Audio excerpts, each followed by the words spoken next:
in 2,000 megawatts of solar power in the next 4 years to really bring down the cost of power.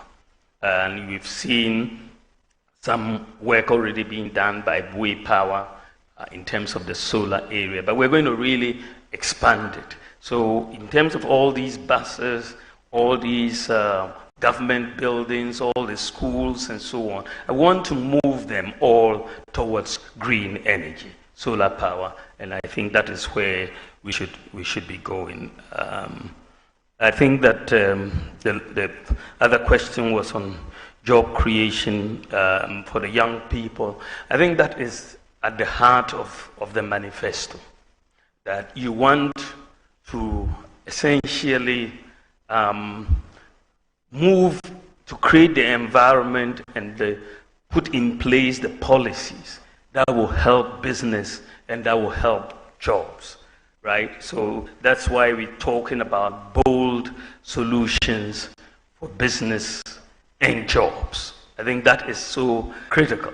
And I think that there are many areas that we are touching on for the young people to get the jobs. I think that, I mean, the two are very linked, business and jobs. If you let businesses grow, then the jobs will also be created.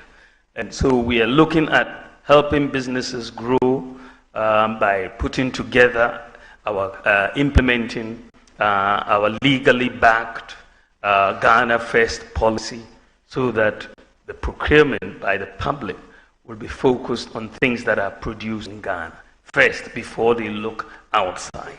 So that is a very important part of the policy mix that we are coming with.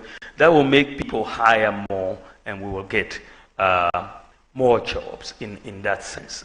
We also have a major tax program of tax reform to make the business environment very, very good and easy to comply with. So we are bringing in a flat tax system as exists in Estonia.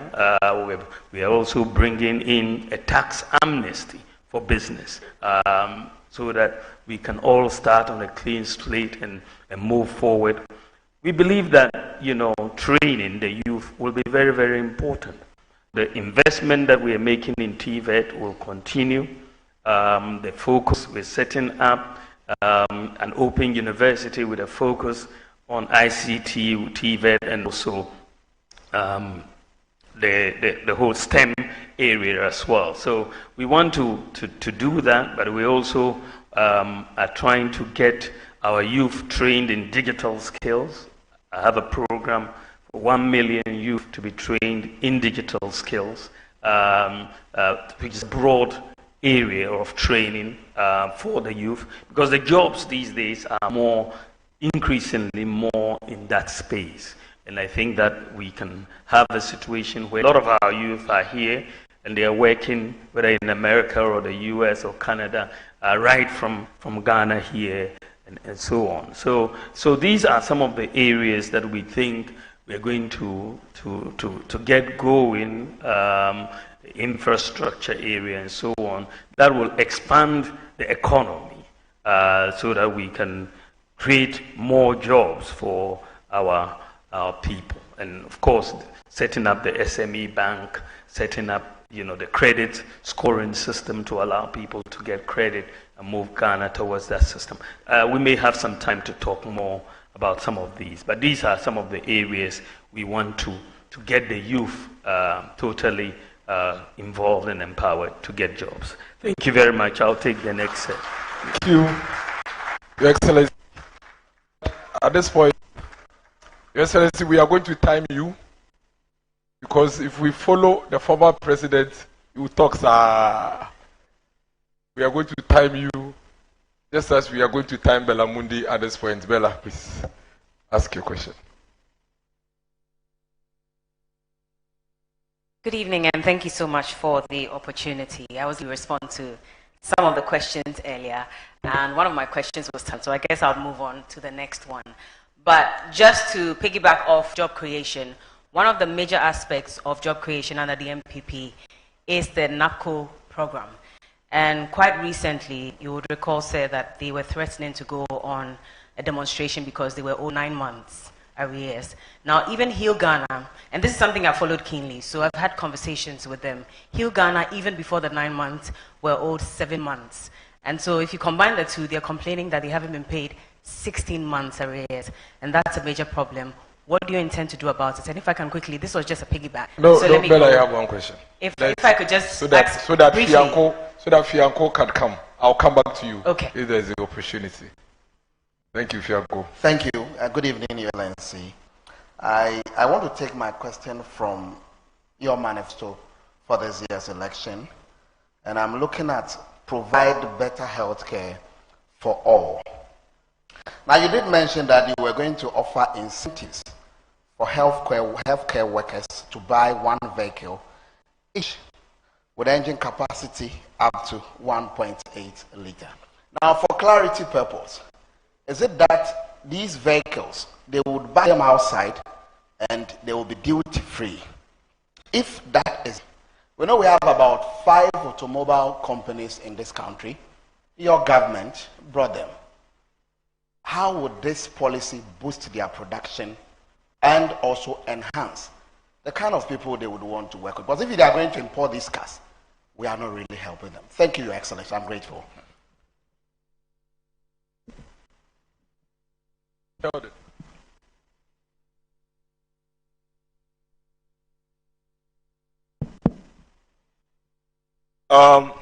Let me remove my cap.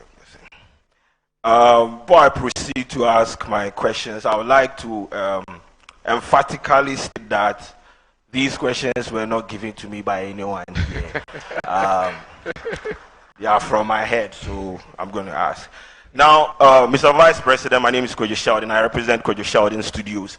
The first one is about 322 pharmaceutical doctors on social media right now are planning on suing the health ministry about unpaid allowances.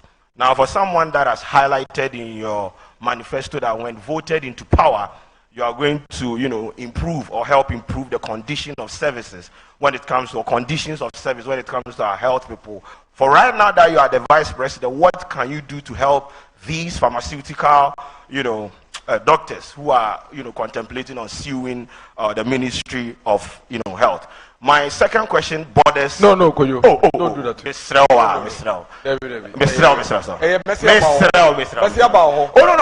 The question is one question. Oh, boss. One question. So my question, the second question is about perception. Don't do that. Boss. Don't do that. Oh, bro. Don't do that. I didn't allow Bella. Perception is very, very, very important. I'll come back to you. I'll come back to you. I'll come back to you.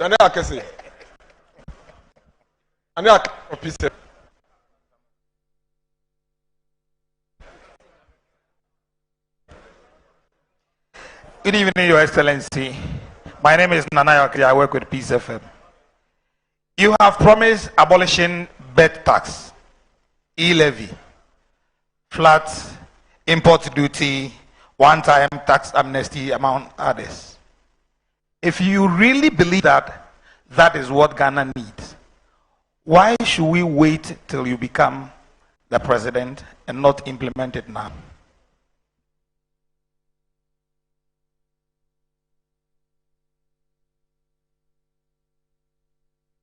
Need to go to this. I see Samson Ladi.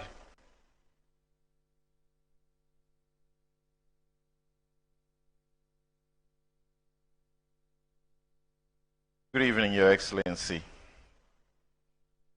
So, my question is coming from a group of students on scholarship abroad.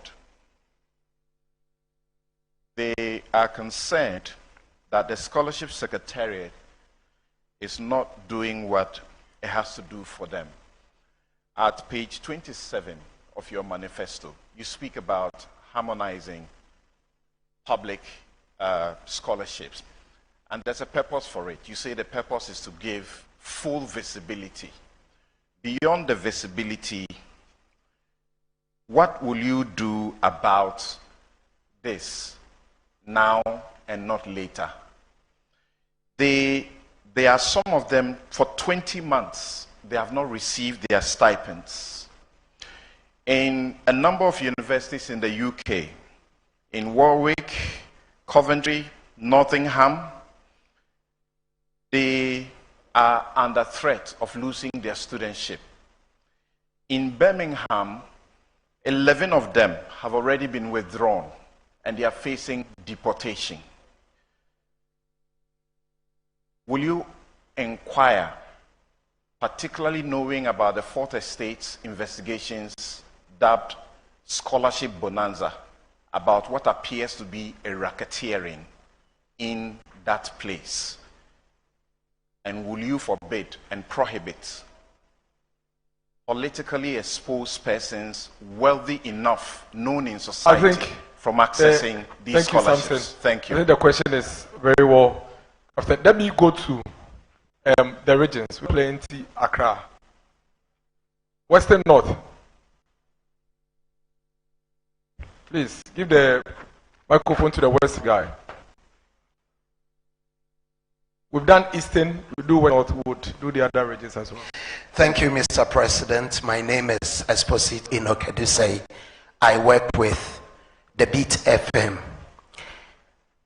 Somewhere in last year, the former President Mahama on his campaign tour in Western North region claimed Cocoa Board is on the verge of collapse. Do you believe Cocoa Board has collapsed? And what's your plans for Cocoa Board? I don't want to go deep. Thank you. Thank you. Sami Yafe.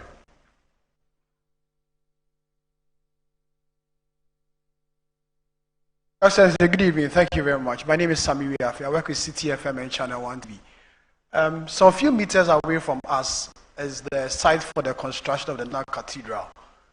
We know huge sums of money have been sunk into the project.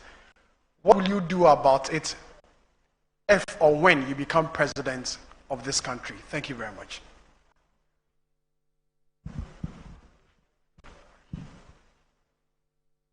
Excellency, please take these questions and then.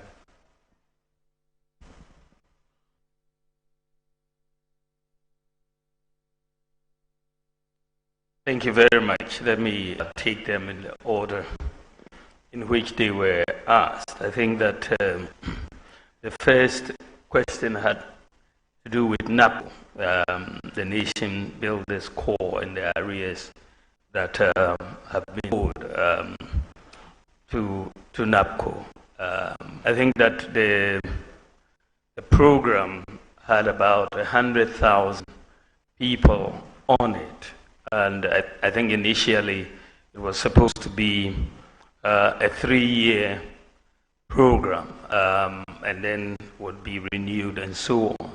But I think that so far, out of the 100,000 that were taken, 34,000 have exited into permanent jobs under NAPCO, and the others are still. But I think that the issue that Bella raises is the arrears and how we are going to deal with it. I've raised this issue because this is not really there's some information that has come to me already about the arrears in the NAPCO program, and I've raised this issue with the Minister for Finance and trying to persuade them to make these arrears payments. So we will follow that up on behalf of the NAPCO employees.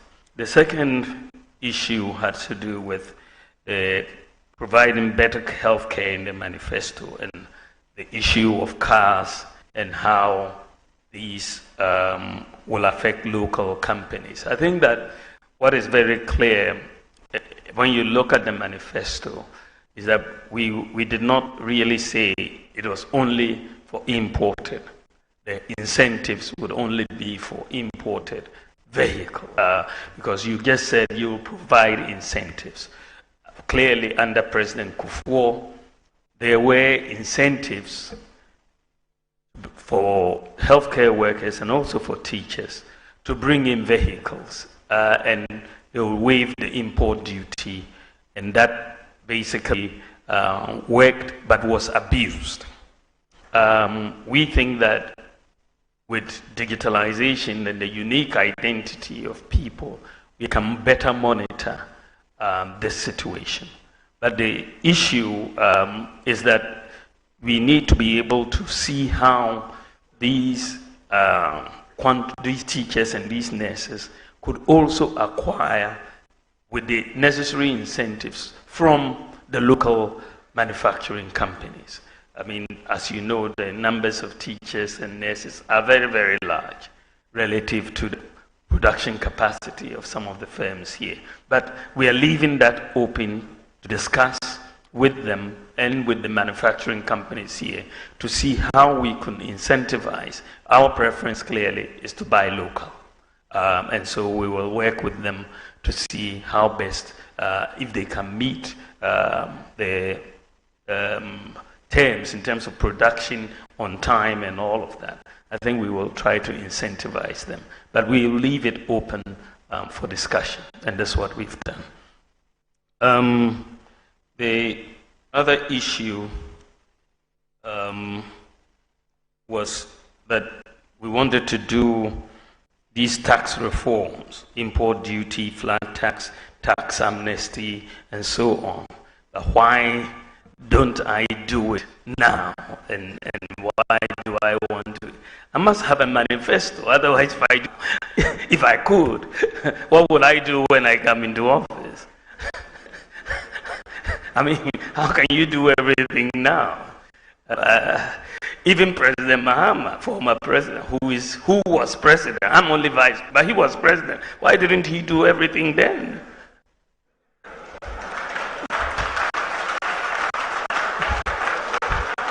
I mean, why is he that? He had full authority. I don't have full authority. The budget that has gone to Parliament, which has been passed, not my budget. Is it my budget? It's not my budget. Budget goes in the name of the president. It doesn't go in the name of the vice president. But when you have to think about what new do you want to do, you come up with new ideas. Come up with new ideas, which I want to do when we come into office. Everyone who is running for office, whether you are Kamala Harris or you are Bawumia, you still have to think about what you have to do when you get into office. And this is why I'm presenting my new ideas as to what to do. Some talked about the scholarship students and all of that. And I think this is a very, very important issue. There's nothing more heart-wrenching than taking a student abroad and not being able to take care of them in those circumstances. And I think that I believe, and this is what we are saying, that one needs to, first of all, harmonize these databases so that you have full visibility and transparency. And also, we have undertaken in the manifesto to publish all the beneficiaries of all of these scholarships as they come, so that everybody knows who is getting the scholarships and so on. And again, I've been made very aware of this issue. It's not new, because students have and parents have gotten in touch with me about the awards and the scholarships and so on. So we're talking with the Ministry of Finance and the Scholarship Secretariat. I think they were able to make some payments to some of the UK students and so on. But we will follow up on that because it's very urgent. Cocoa Board is on the verge of collapse. I'm not aware of that, but we'll look at that. I cannot comment on that. It's not. I don't know where the data is coming from. Then the National Cathedral. National Cathedral. Again, it's a very, very important issue because I mean, taxpayers' money has gone into it, and many people would like to see it completed. And I believe that one should have an engagement with the churches and all the stakeholders for us to see how best to get the funding to complete the project. But I think that we need to sit down and talk if the design has to be looked at again to make sure it can be completed. We have to put everything on the table, but I will be minded more by the churches and the church leaders and the discussions that we should have with them on the way forward. But I think it's an important issue. Thank you.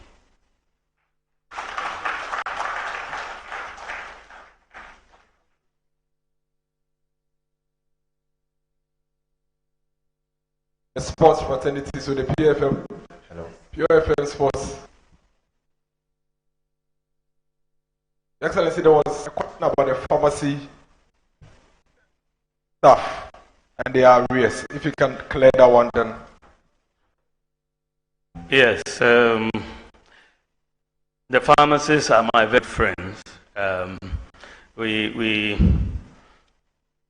you're talking about 322 pharmaceutical doctors who are threatening to sue the Ministry of Health for their allowances.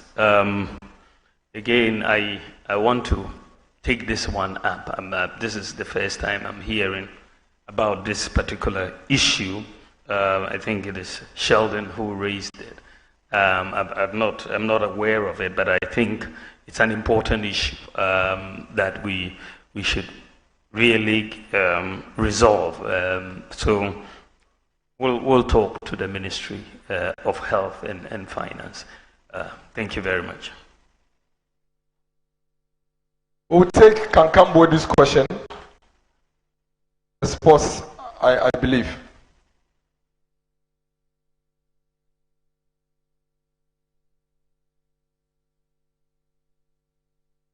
Please go ahead.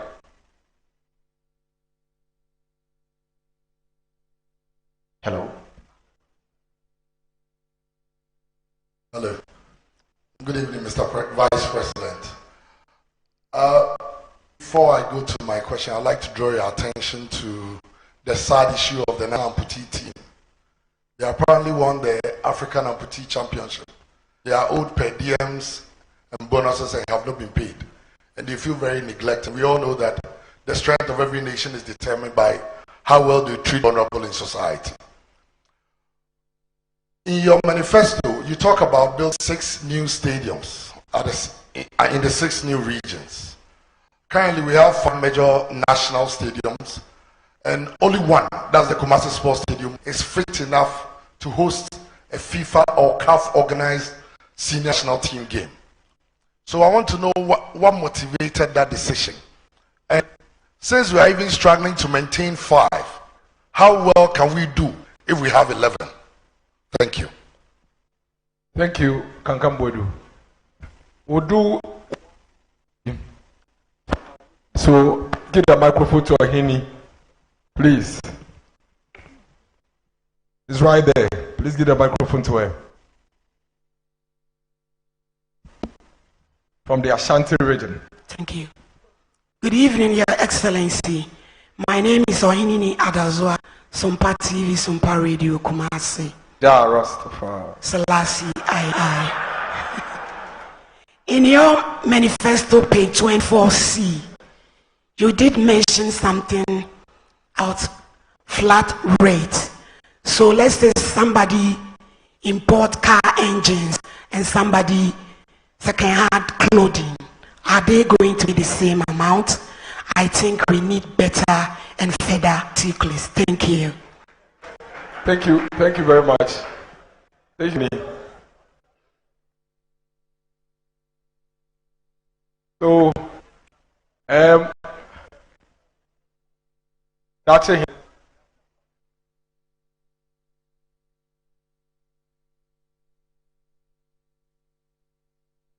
Thank you, Your Excellency. Madachen Nanayawa Sante from Bawumia FM. Your Excellency, respectfully, there is a saying that we should cry our own cry. You made a promise to teachers that you give them the opportunity of having cars. We know our minimum wage and where it stands. And the tripartite party view it to 18.44 cities. The standard of living in Ghana is going high. Your Excellency, what will you do for 90% of people who are seated here today to carry your message on? They are journalists. Thank you. So what's your question? For what do you do for the journalist? Is that a question? Okay. Otek. Step Yako from Otek. Ashanti. Please let's hear Mr. Yako from Ashanti. Your Excellency, I want to congratulate my MP, Honorable Dr. Poki Prempe. Honorable, you state, Your Excellency, sorry, you highlighted 14 key promises in your manifesto, but none of them were apportioned timelines on it. So how can you hold you accountable if not? Because it seems to become mere political rhetorics. Thank you. Okay, Ibrahim. Ibrahim from GH1.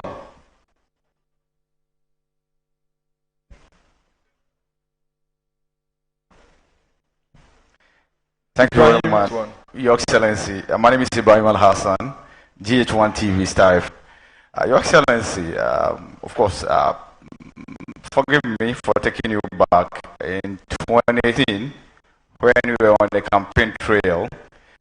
You had this declaration: parents are suffering, students are suffering, traders are suffering, pensioners are suffering, drivers are suffering, contractors are suffering, civil servants are suffering, farmers are suffering, fishermen are suffering, men are suffering, women are suffering, children are suffering, and Ghanaians as a whole are suffering.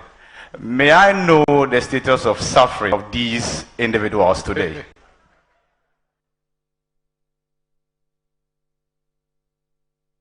I'll take Vanessa from Metro TV Accra, then I'll come to Adikankam. Please get a microphone to Andy, and then Vanessa would speak. And then I'll bring to you later. But Vanessa, Andy, then. Thank you. My name is Vanessa Tumboateng from Metro TV. Mr. Vice President, you will remember this quote: if the fundamentals are weak, the exchange rate will expose you. And as at the time you were making this statement, a dollar to CD was 3 cedis and above, or about 3 cedis. 4 cedis, right, thank you. 2024, a dollar to a cedi is 15 Ghana cedis, about 15 Ghana cedis. Okay, over 15 Ghana cedis, thank you. How do I explain this to my mother, a cocoa seller, that in 2014, the fundamentals were weak? In 2024, where a dollar is now 15 cedis, the fundamentals are not weak, but the prices of goods and services are high today. Thank you.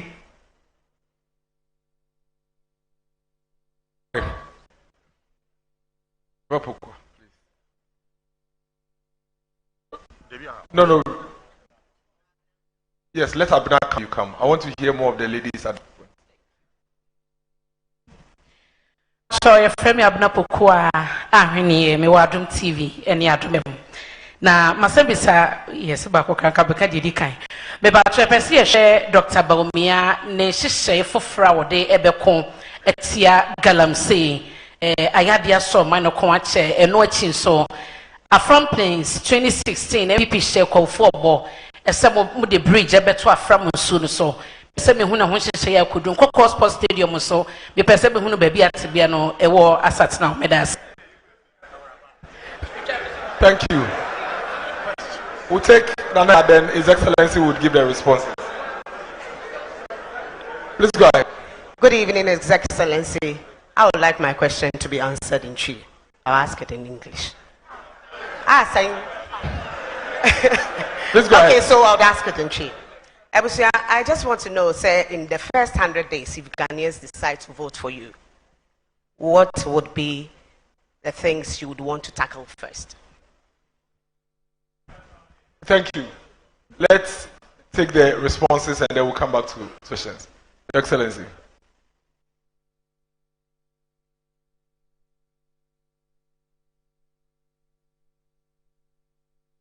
Thank you. Thank you very much. I think the first thing is looking at the national amputee team who are owed some allowances. So I'll talk to the sports minister here to get the facts on the issue, and if that is the case, I will try to expedite their payment. So I'll when I leave here, I'm going to raise that issue. There is also the issue of 6 new stadia that and only one of the existing 5 is being maintained. I think that is a very good question. One of the problems we have is the lack of maintenance of our pitches. I met with the Black Stars in Kumasi before their last game there, and when we met, the coach and the players were very clear that what they really needed, and this is why I've put it in our manifesto, was an international standard pitch. You know, that the pitches that we have are difficult to play on, and we needed international standard pitches. So, in fact, in the manifesto, we need to do it. And I believe that we need professional management in terms of the maintenance of these pitches. And we need to train people and also bring in the people with the knowledge. And so we are going to do that, because we just build the pitches and there is very little maintenance of the pitches and the management of the pitches. So I think this is going to be one of the things that we are going to do. The building of the 5 other stadia, as I said, you know, we've made that commitment actually as far back as 2019, that with all these new regions that are coming on board, we will have to build stadia for them to encourage sports. And I believe that we've done quite a few already in terms of the multi-purpose sports stadia. We are doing 10. We've completed 6. 4 are almost done. And we are going to do another 5. So, I mean, the record there that we've done 10, I think that we can do another 5 without much of a problem. Then the question came on the flat rate and whether second-hand clothing and spare parts will be paying the same rate. No, I think that the categories will be different. And with the flat rate, what we want to do is to bring a lot more predictability in import duty payment. At the moment, there isn't predictability, and there's a lot of discretion that seems to come in from time to time. And so what we are saying is that we're going to bring in a flat rate in cities. So if you're bringing in spare parts, and there's a 40-foot container of spare parts, you will know exactly what the duty is for the spare parts, say 20,000 cedis or 15,000 cedis or 30,000 cedis. It's a flat rate. So when the 40-foot container arrives of the spare parts, then you know you'll pay 40,000. If you are bringing in second-hand clothing, and that is attracting 20,000 cedis duty, you will know beforehand that it will come. It's not that it will arrive and then the price will change, because they will say the exchange rate has changed, so you pay more. But it will be a flat rate. So there's not going to be any confusion.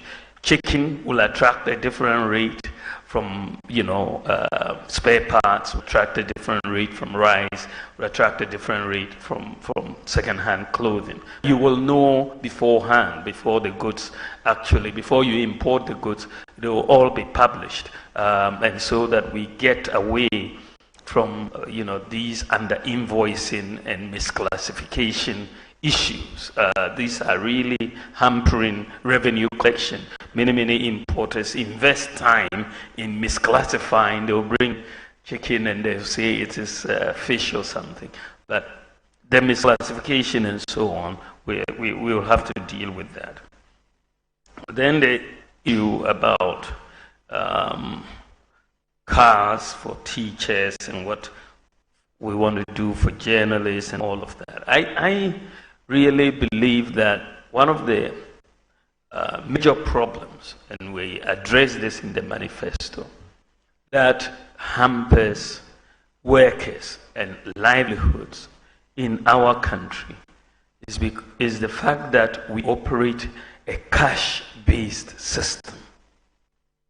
Unlike in the advanced world where they operate a credit-based system.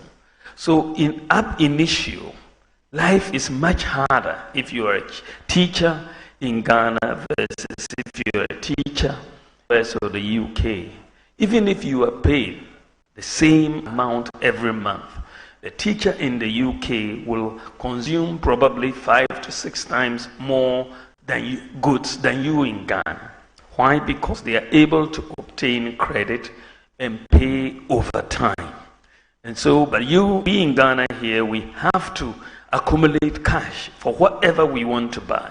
If you want to buy a car and the car is costing 100,000 or 150,000, you have to look for 150,000 to pay for the car. But if you were in the UK, you'd probably be paying 1,000 every month to pay for the car, or much less. But so your salary goes along a much longer way. So one of the things that we are bringing in as far as our manifesto is concerned is to move Ghana from a cash-based system to a credit-based system. It's very, very important, because the reason why the credit-based system works in the advanced countries, because they are able to compute credit scores for everybody. Credit scoring is key to a credit-based system, because it then assesses the risk of any borrower in terms of borrowing money for a fridge or a car or a TV or whatever. So the credit scoring becomes very key. 14 years ago, I wrote a book on monetary policy and financial sector reform. This was in 2010. And in this book, I was making the case for why Ghana and Africa generally, we needed to move towards the credit-based systems. And the reason why is to really bring down the stress on living in our system. The reason why they are able to do what the credit system in the advanced countries is because the databases exist for the computation of the credit scores. So the what you need, a unique identity that exists. Address, it exists. Financial inclusion, a bank account where it exists. So when we came into office, I was very clear in my mind where we wanted Ghana to go. We needed to put in place the digital address system, the Ghana card, which we have done. We needed to put in place the address system. When we looked at the address system, I realized that it was going to be very difficult to go with what we had before, street addresses and so on. So I proposed that we go with digital address systems. At the time, only one country in the world, Mongolia, had a digital address, a wholesale digital address system. Only one country in the world. But I said, look, Ghana should move in that direction because we can leverage on GPS technology and have a digital address system. Now, we have been able to get a digital address system, and we are the second country in the whole world to have a wholesale digital address system. Every part of Ghana we can have a digital address. Now, then the third leg of this to allow us to get to credit scoring was to make sure most Ghanaians would have a bank account so that your financial transactions can be scored and monitored and so on. But when we came in, I realized that, of course, very small percentage of people had bank accounts, but a lot of people had mobile money accounts, and so I made the point that the key to get everybody financially included was to have that interoperability between the mobile money account and the bank account. And so we were able to do this mobile money interoperability. And so today, Ghana now has all the elements. All the elements are now in place for Ghana to move to a credit-based system. All the elements are now in place. And so we expect credit score. In fact, interestingly, when I made the point that individual credit scoring doesn't yet exist in Ghana, people were actually arguing, saying that wasn't true, but that is absolutely true. So we are going to begin, proper wholesale individual credit scoring, which would then provide us a basis so that people can buy their cars. And someone was talking about the local producers and all of that. Once they know that we can offer this to teachers, and they can pay over time, or to journalists, and they can pay over time, and they don't have to bring all the cash at once, then life will be much more bearable to all of us. So my expectation is that the credit scoring system, things are moving much faster than I expected. It's now manifesto, we're moving to it, but I think that it's likely to begin before the end of this year because of where we are now. I expect to launch it reasonably soon because of where we are now. We've got everything in place but that will fundamentally change everything for Ghana. Currently in sub-Saharan Africa, it's only one country that has a credit scoring system and a credit. That is South Africa.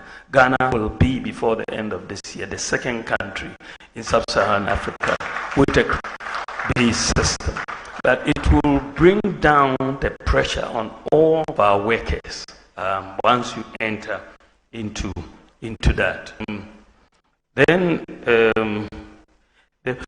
was a question that when lack of timelines for the manifesto in terms of promises and so on.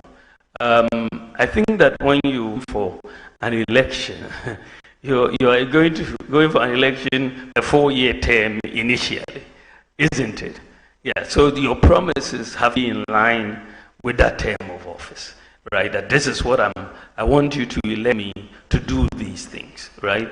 But I think that we have a pretty good record in terms of honoring our promises. We've done some work to look at our 2016 manifesto, what proportion of those promises we've honored, and it has been 83% of the 2016 manifesto has been honored, 83%. And then when you look at the 2020 manifesto, 2020, even in the midst of all these crises, we are fulfilling, or we fulfilled 80% of our 2020 manifesto. When I put something down, I usually have a good idea how I'm going to get it done.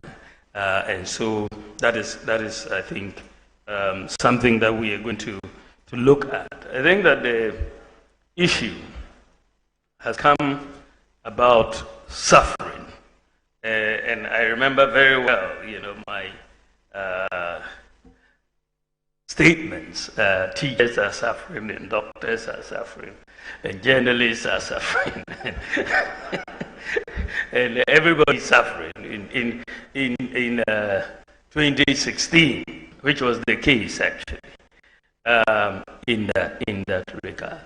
But I think we've moved on significantly since 2016. 2016. And we can point to a few things that we have, because at the end of the day, you'd reduce suffering broadly by creating jobs so that you give people something to do, or you bring in some social interventions to ameliorate the problems, hardships that are there. So you need to look at what we have done. We've created at least 2.1 million jobs. Per capita income in CD terms has gone up almost more threefold. In dollar terms, per capita income from 2016 has gone up from 1,978 to 2,436. So GDP has gone up, per capita income has also gone up.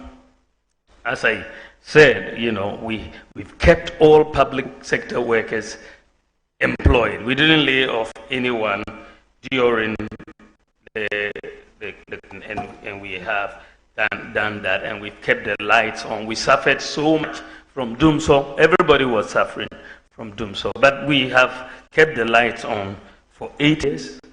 Teacher trainees were suffering. We've restored their teacher trainee allowances. Nursing trainees were suffering. We've restored their allowances. People who were using the NHIS had major issues. The people who had sickle cell were suffering because the hydroxyurea, which was really needed and wasn't covered by the NHIS. Today it is covered by the NHIS. Today kidney dialysis is covered, as well as childhood cancer was also covered.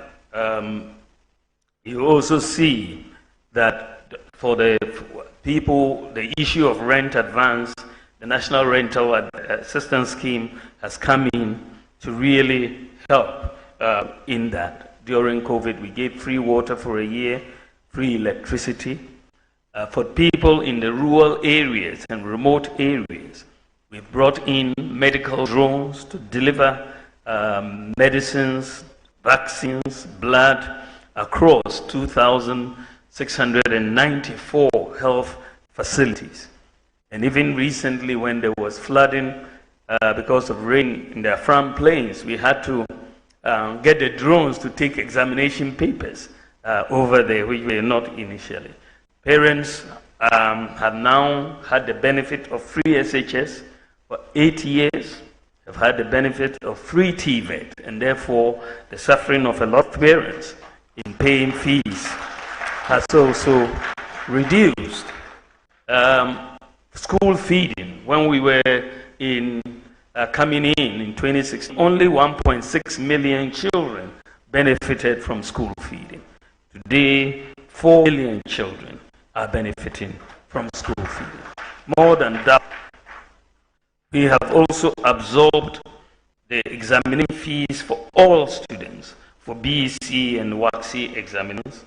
And then, as I said before, we've done a number of student loan recipients from 30,000 to 50,000.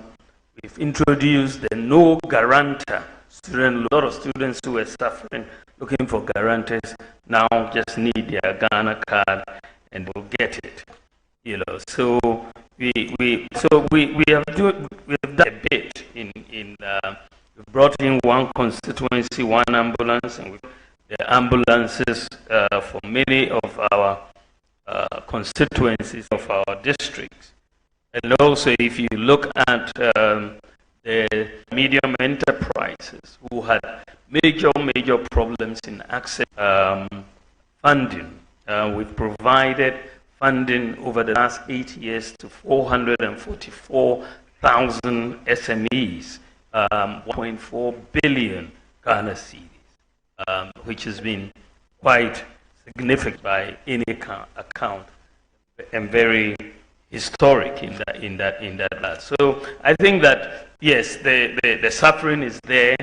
We've done a lot of social interventions to ameliorate that suffering. It's not gone, but at least we can point to things that have gone in to reduce the suffering of all. I mean, even renewing National Health Insurance card was a problem.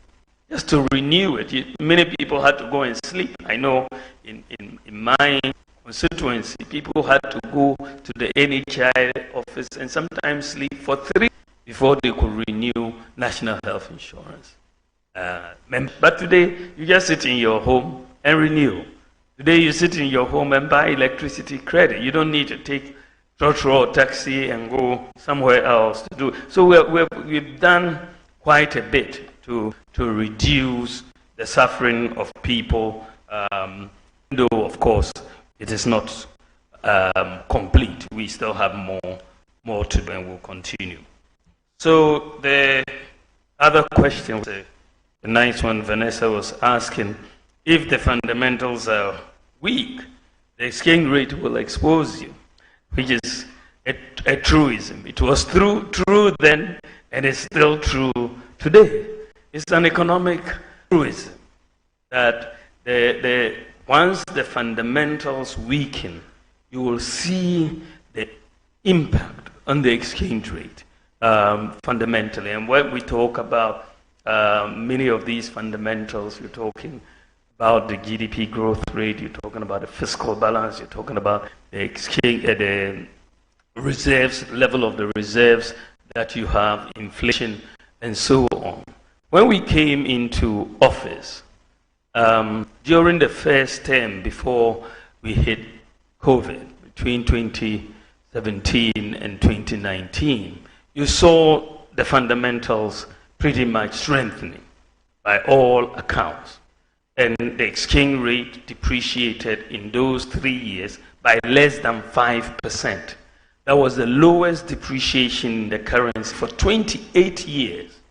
28 years. That was the lowest depreciation of the currency. I think we went up, even after COVID, we didn't get that high a depreciation. But the biggest shock for the economy came in 2022. All hell was breaking loose in 2022. Inflation, 54% as at November 2022. Exchange rate had depreciated 54%. And of course, you could look at the fundamentals were in trouble at that time. You saw the fiscal deficit going up, you saw inflation going up, growth declining. And so for me, it wasn't surprising, if it was shocking, the extent to which the exchange rate went. So the point that we are making is that once the fundamentals weaken, you will get it shown in the exchange rate. And this is why we have seen that recently, even though we were depreciating in November at 54%, this year the depreciation has been 18.6% so far. Right? We're looking at about 18.6%. So you are looking at a situation this year. Why is the depreciation lower? Because the fundamentals have strengthened. The fiscal deficit is under 5%. We are running a primary surplus. Growth has gone up first quarter to 4.7%, higher than projected. The reserves are increasing, and the gold for oil program is helping. So as the fundamentals and inflation today is around 20%, so there's been a strengthening of the fundamentals, and you've also seen more relative exchange rate stability. In all of this, and I want you to take this away. When I looked at what was happening in 2022, the 54% depreciation of the cedi, it was very scary. In fact, in 2022, this economy was on the verge of collapse. because you saw our reserves declining very steeply. The exchange rate was blowing up, inflation was up, and my worry at that time, frankly, was that I could see this country moving towards Sri Lanka. Sri Lanka was what was clearly in my mind at that time, because you saw protests in Sri Lanka. They had no fuel. Dumsor was there. And when you saw the way our reserves were moving in 2022, we were heading right in that direction, that we were going to get queues on the street. We couldn't buy fuel. We couldn't pay for so many things. And it was in that context that I came up with two policies. One was the gold for oil policy and the gold purchase program of the Bank of Ghana. Because when I looked at it, sometimes when they say necessity is the mother of invention, because when I looked at it, we were headed for disaster, But I made the case. I looked at the numbers, and I said, well, how are we going to get foreign exchange to buy fuel? It is declining reserves. And then I looked at gold. I said, let's take a look at gold. I looked at the reserves of gold that we had, and it was 8.7 tons. 8.7. That is from independence to 2022. Our gold reserves were 8.7 tons. 8.7. I mean, when you look at the US, they had 8,000 tons in gold reserves. The UK, Germany, France, all above 2,000, 3,000 tons. And Ghana, the largest gold producer in Africa, had 8.7 tons. So I said this is something that we need to change. And so Ghana needs to start, because the thing about gold for us is that we don't have to export anything to get gold.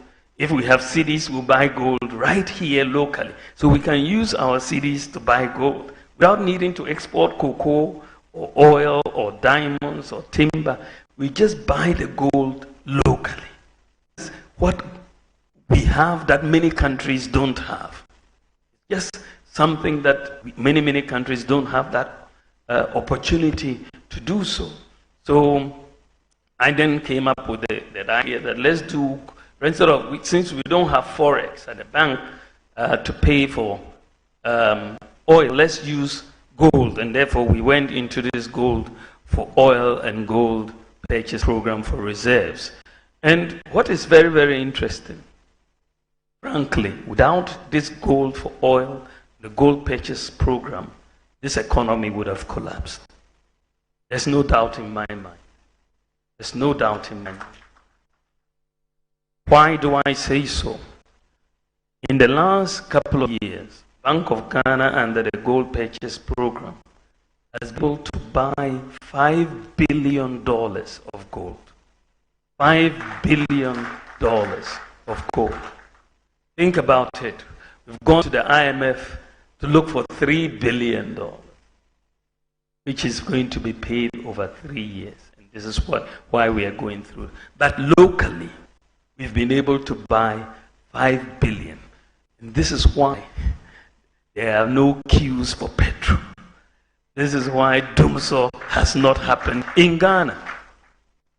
Because otherwise, where would you have gotten $5 billion from your reserves? Where would you have gotten $5 billion from your reserves to keep up all the payments you needed to make? So that has been, for us, the game changer. And so the pilot that we are seeing with the gold purchase program and the gold for oil program, I want to institutionalize it going forward. And this is why, by the grace of God, when I am president next year, we are going to institutionalize this.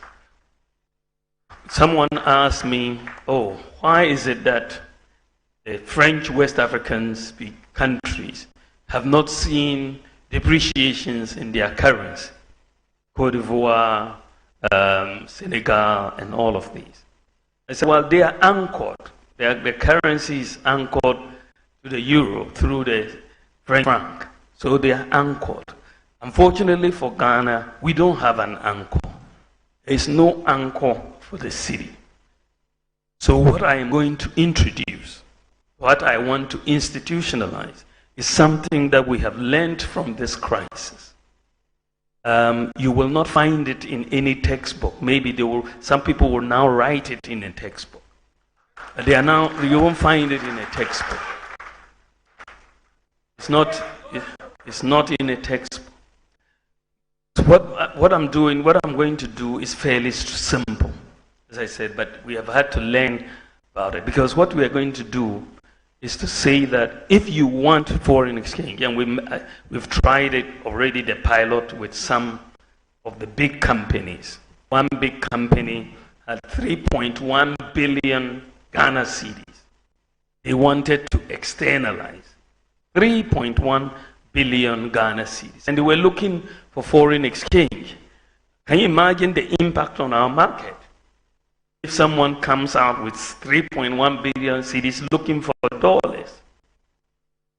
So they were trying to talk to the bank and all of that. So their chairman flew into the country and came to see me and said, we are having these problems and we have to externalize our dividends and all of that. We have 3.1 billion and we are looking for dollars. So looking for dollars from all the banks and all of that. I listened to them, and then I asked, will you take gold? He said, oh, sure, gold is forex. That is not a problem.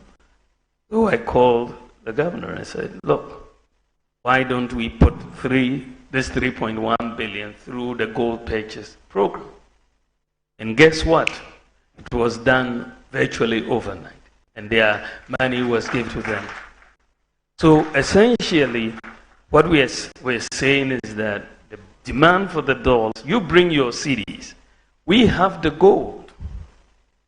There's no doubt. I mean, the gold is there. I mean, we have 5 billion ounces, even not yet explored, as the Geological Survey Authority has told us. That's $10 trillion. Right? So bring your cedis. We buy the gold, give you your forex. It's that simple. So your demand for the forex will be met by an equal supply of gold, and Ghana will see stability of the currency long term. So we're looking for a simple solution to a long term stability for the cedi. And that is what we are bringing in, and that is what is happening. What I'll tell you, and I'm sure maybe some of you have heard, is that other countries have started coming to Ghana to learn about our gold purchase program. Yeah, other countries have started coming. The Bank of Ghana is inundated with requests for people to come and learn. As I said, this is not in textbooks, but this is what we are doing. So I think that the fundamentals ultimately has an impact on the exchange rate, but the crisis that we have gone through has now made us to think a bit outside the box and bring in this new solution. Now, Abnapukia was asking about Galamsey and what we are doing about it. And I yo. And Maminka Kakra. Galamsey, no, asamin by kakra kakra.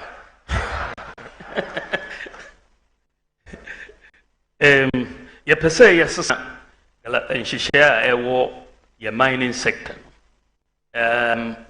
Sesi Galamsey for ni permit licenses yɛde ma wɔn.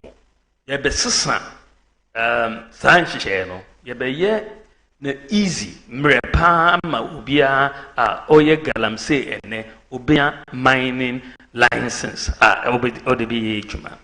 So yɛde saa mmara no ba district committees, traditional leaders, through the Minerals Commission, umubenya licenses, umube register ne Ghana card. Then yebe community mining schemes. Your legal survey authority, behwehwe omu survey no, na omu hu say ahana gold no wo, ahana gold no. And then say the omu to gold no, a trial and error. Ubako wako tu wenya na wako ha, wenya na o say assassin no. But yet the data ba na ya kanchira mu say galamsey for or small scale miners. Ahana gold no wo into ye shisha community mining scheme wo ho amamo monko ho muntutu omo ya na ya to omo no adia ko Bank of Ghana nti san shishe no leba be shishe Minerals Development Bank ama mining small scale mining sector no so said the Agri Development Bank ye shishe no for equiafo no a new Minerals Development Bank, ama small scale miners. Na abua umo no menya equipment. The common use, are there even common user facilities? If it be a two gold now, now a high percentage of gold amount. Sana yeri beto ama obia in the community mining schemes. So that umubenya more gold from their activities. Enti san share basua me gidi say lam say no ebetwa so yensizi obia excavator na yashe no na or whatever sad no ebetwa so na edi akọ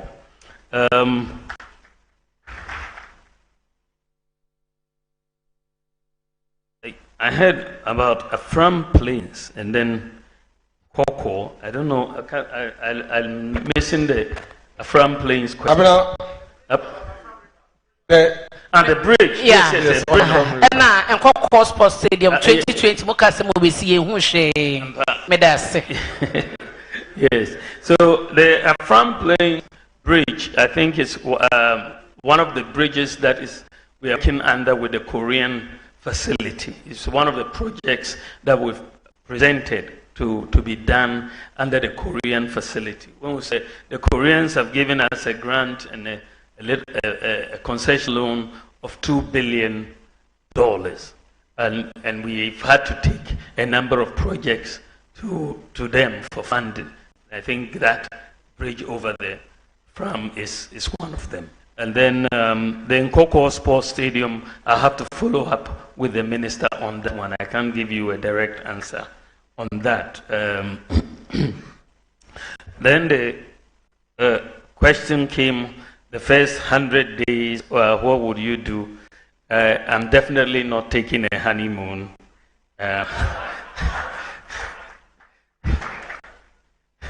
We're going to get straight to work to put things in place. I think that for me, the focus is on jobs.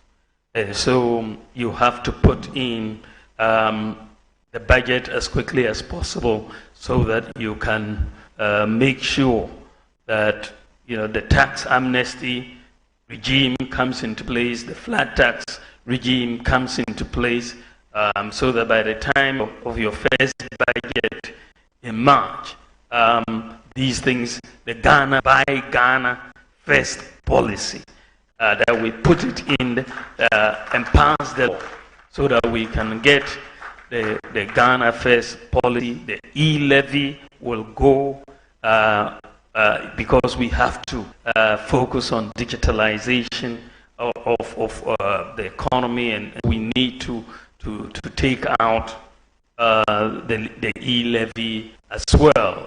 So these are some of the things that I believe that we can do very, very, very quickly as we come in,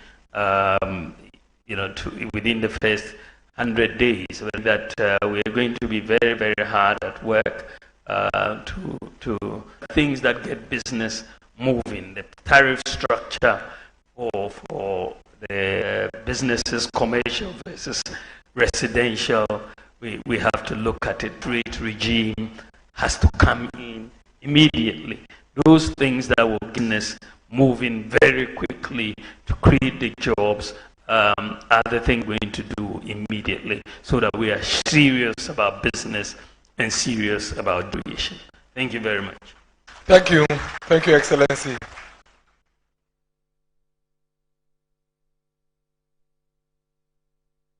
To the far end, Abdul from Tamas. Let's hear from the northern region. Abdul, go ahead.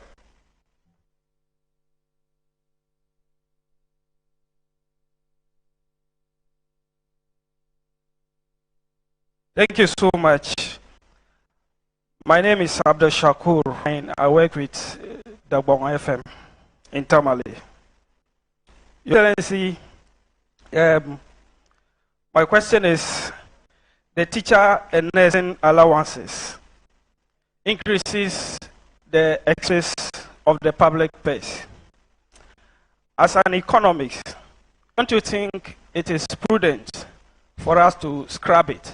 Especially so we are now talking of an upgrade instead of a research. Thank you. Thank you. Let me hear from Salma. Salma, please go ahead. Please give the microphone to Salma. Good evening, Your Excellency, and thanks for the opportunity. My name is Ahmed of ICRA Radio. Your Excellency, having advocated for the creation of the Zongo Development Fund, how impactful has it been to the Zongo and the inner cities? Thank you. Umaru Sanda from City.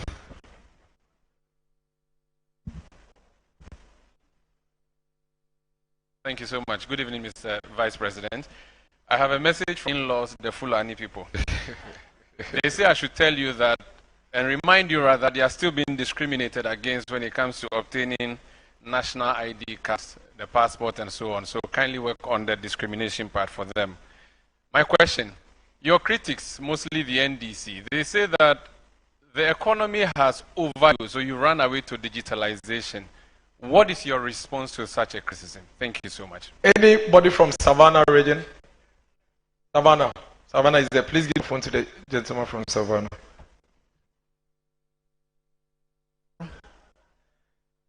Your Excellency, my name is Nongya Isaac Nongya from Joy New Savannah region. You did a lot of justice to the policies you put on agriculture, but one fundamental key on the agri-value chain, which is the seed industry, is crushing to collapse. I will speak. The local seed industry is very, very weak. Standard seed growers are out of business. The Tamale warehouse, one warehouse, there are a lot of seeds that are packed there with a market. Sorry. Your question, please. My question is, are you going to rescue the agricultural value chain by revamping this local seed industry and then giving quota of supply of these seeds to the planning for food or job, because at the moment they only buy rice in the neglect of maize, soya, and what have you.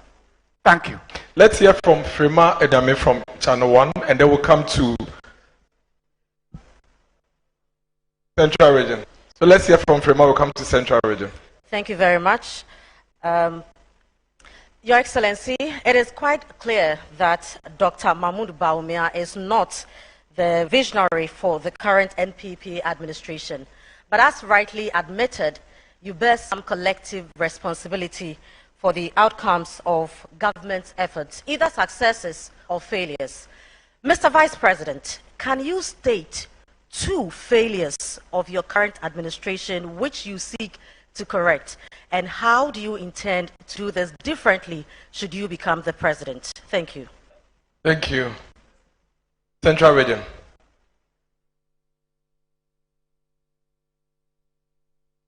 Your Excellency, my name is Kofi Kunedu from ALFM UCC Cape Coast. I guess Cape Coast Airport promise in 2020 is part of the 20% unfulfilled. Fast forward, you have aligned in your 2024 manifesto. It means it is there in your heart. What is the overriding consideration of having an airport in Cape Town, for that matter, Central Region? Thank you. Please hear from Larry Dugbe. Please give the microphone to Larry. And then afterwards, we'll come to Shanti Region, Mr. Kwame Dinkra. Let's take a few more. Give the microphone to Mr. Kwame Dinkra. His hand has been up a bit now. Please. I see hands. We'll take as many as we can. Please be very crisp with the questions. Okay. Your Excellency, I want an assurance. I recall the President's first 100 days office. I drew his attention to a Vice President John Ajikum Kufuor to the fact that he will fix the ring road of Kumasi to restore the Garden City glory. In fact, we saw the Asqua interchange, the overhead constructed with improvement in the Sofolai interchange. Now we have seen constructions at the Swami interchange. But we have left with Santasi roundabout interchange, Ahon roundabout interchange, Alaga Junction interchange, and airport roundabout interchange to fully complete the inner ring road of the Garden City. I want to ask from you to the people of Kumasi whether indeed your reign as the President of the Republic, you will fully complete the inner ring road of the Garden City. Thank you very much. Thank you. I see Andy. Please give the microphone to Andy and Larry. They must ask questions. Please hand the microphone over to Andy and Larry. Where I see them here, I see them here. Yes. Hello. Please hand the microphone over to them. Thank you. Andy, please join your brother. Please come forward. Go ahead. Mr. Vice President, I'm from Akachi in the Volta region. Andy is from Jachi, somewhere in Kumasi. So we can we can't be brothers. But by the way, these days it's very difficult to hear the MPP talk about the fight against corruption.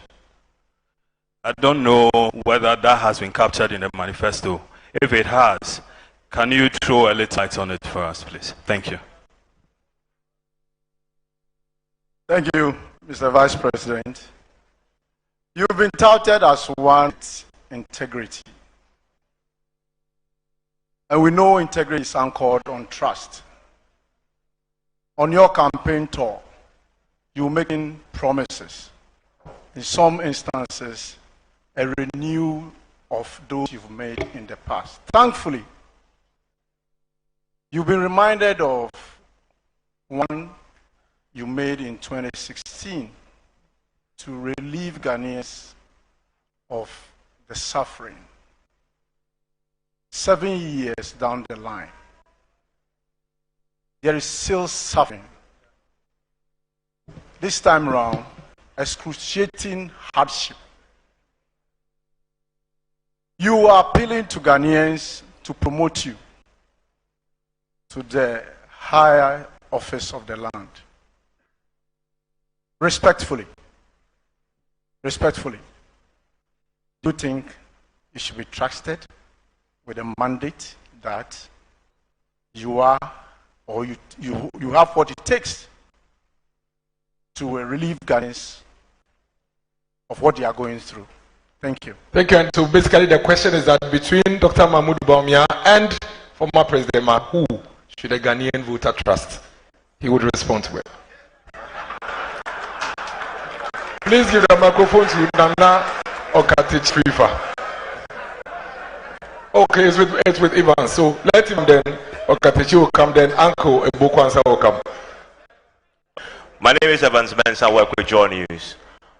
On page 29 of your manifesto, you promise to protect Ghanaian cultural values. My question to you is, as president, will you sign the promotion of Ghanaian sexual rights and family values bill? Thank you. Okateche, I think we've taken more than the 6 points. Uncle Ebukwansa, please let us hear from Okateche before they come to Ankwansa. Good evening, Your Excellency. As usual, I would like to ask my question in Twi. Saying how Janansi Asudi di Ajama Pambo Timebusa. Your Excellency, a year na me free a year as Nkregwa and in Importemu eb. Na me koi with Madam for our non-suit issue of a Kesman Kwame Apiakubi. You could do honor near mana Ekosunibi, Your Excellency. It is heart wrenching. No can say, Tanons you Idaho. Is to top bread. Met me na the middle of the tunnel issue no manantiso. Domine Yesu Christo. That is how bad the destruction of our waters have become. Enra, we have to turn ourselves into citizen vigilantes to arrest some Chinese people and send them to the police station on this matter. Besides that, Achimota Forest, Yanyanti say the Minister for Lands, Natural Resources say year in, year out, a certain Owu family, Ayaji Asasi free on 1927, Yanchia Omoka, enti Omodibi Koma Owu family. Your Excellency, wait there, and your question. A chop, Achimota Forest, here the Owu family bika, a binding Chu family neka, na forest no and na ho. Nemo issue your forest, said the year say no in our quest to benefit from the natural resource of this country. I don't think we can continue like that as a nation. At the end, now, wo obeye, sebe yensua, yaseno, abedri, yibet me reclaim me, ne yibet me a body, dano by Amada Chinchima. Thank you. Please let's take Uncle Ebukwansa so we can, because I think now we've taken almost 9 or so questions.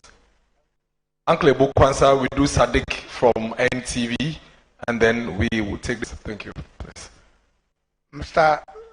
Vice President and incoming President,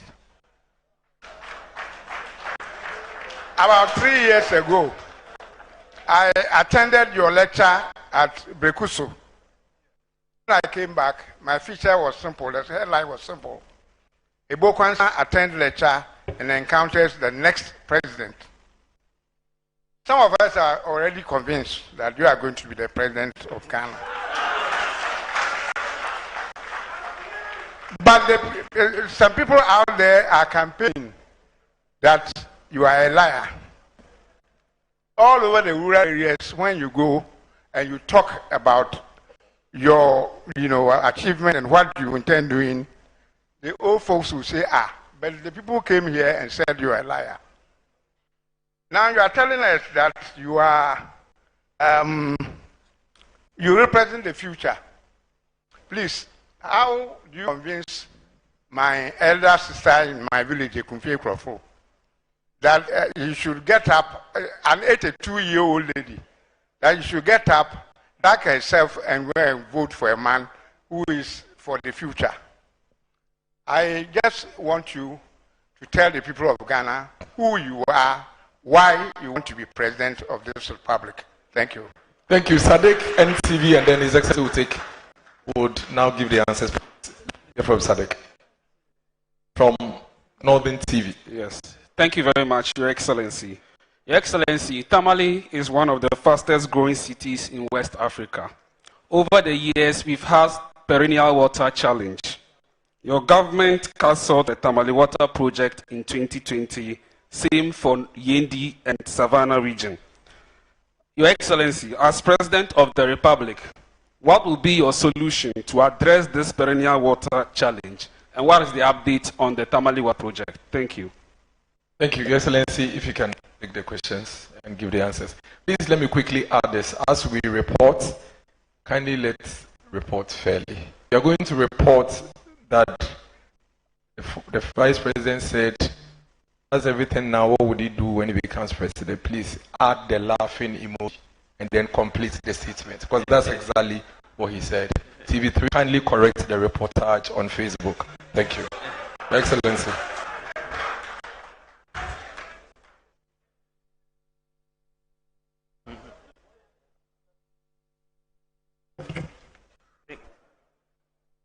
Thank you very much. I think the question started with the seeds. I think the seed industry appears to be collapsing, and we need to revamp the local seed industry. I couldn't really agree more with the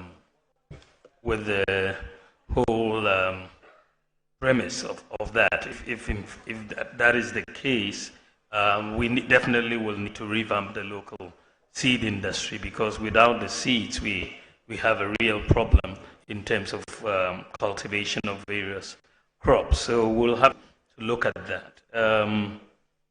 The question, what failures that you think in this government that you would see to correct? I was thinking a little bit about that. I don't know if for one, I think that we had built in, for example, we had started the gold purchase program much earlier. If we had started it in our first term of office, for example, the buffer in terms of gold reserves would have been much bigger. As I said, a few years ago, we had 8.7 tons of gold, and I think so far we are almost they've bought close to about 72 tons or so. So it's something that I wish, when I sit back and look and I say, wow, I wish we had been able to buy a bit more and start gold for oil and gold for reserves much earlier. But as I said, the crisis is what really made us to get into these policies. Of course, I also wish that we had, even though we've built more school infrastructure than any government, I believe that we've still had challenges with the senior high school in terms of infrastructure. And I wish we had completed a bit more in terms of the accommodation, dining hall, and so on. But this is one of the reasons why I want us to move a lot of the government expenditure away from government to the private sector. This is a major policy that we are coming up with, that we want to engage the private sector in a lot of expenditure that government normally will put on the budget. And a lot of infrastructure is part of what government puts on the budget. And places like roads, and you tend to see a lot of uncompleted buildings. But if you go to places like Legon or Tech, most of the accommodation, the hostels, is provided by the private sector. And all we do is rent it and pay. I believe that we can have that model where the private sector is engaged to build a lot of infrastructure, and will pay them rent or lease it or whatever over time. So I believe that will give a lot of fiscal space, but also allow us to complete all of these buildings and so on. But this is where I want to take Ghana in the next session, that we should move more towards the private sector provision of a lot of this, and that will really bring down the fiscal burden on government in providing some of these. The Cape Coast Airport, what is the overriding consideration? Well, I think that if you look at tourism, it's got to be one of the big considerations for Cape Coast. And that could provide us, of course, some people say, well, you are also expanding the road. That is fine, but some people want to fly directly to Cape Coast. I think they will have that opportunity to do so. Parents, it's an educational hub, and so on, from Tamale and come straight to Cape Coast, and other things. So I think that, there is a rationale, and we should give Cape Coast. It's the feasibility study suggesting that the location will really be between Cape Coast and Takoradi because of land space issues. But I think there's justification for that. Inner Ring Road for Kumasi, Santasi, and Hojo, and airport interchanges. Napo, I'll leave you to handle that portfolio. And it will be your responsibility to make sure. So I'll tell the Kumasi people to hold you if it's not done. I think that the issue that has been raised, I don't know if it was Andy or Larry who raised it, that corruption, that we've not talked about corruption in the manifesto. In fact, we have, and I did make the point when I delivered my speech at the manifesto launch, that, for me, the way we have looked at fighting corruption, we're looking at, as I said during the manifesto launch, we have killed people for corruption, we've jailed people, we've passed several laws. In fact, since we have been in office, we have passed many laws. We've passed the Right to Information Act that basically brings more transparency. The Witness Protection Act we've passed. The Criminal Offence Amendment Act 2020 was also passed. The Anti-Money Laundering Act 2020. They also increased budgetary allocations to the Audit Service, to SHRAJ, NCCE.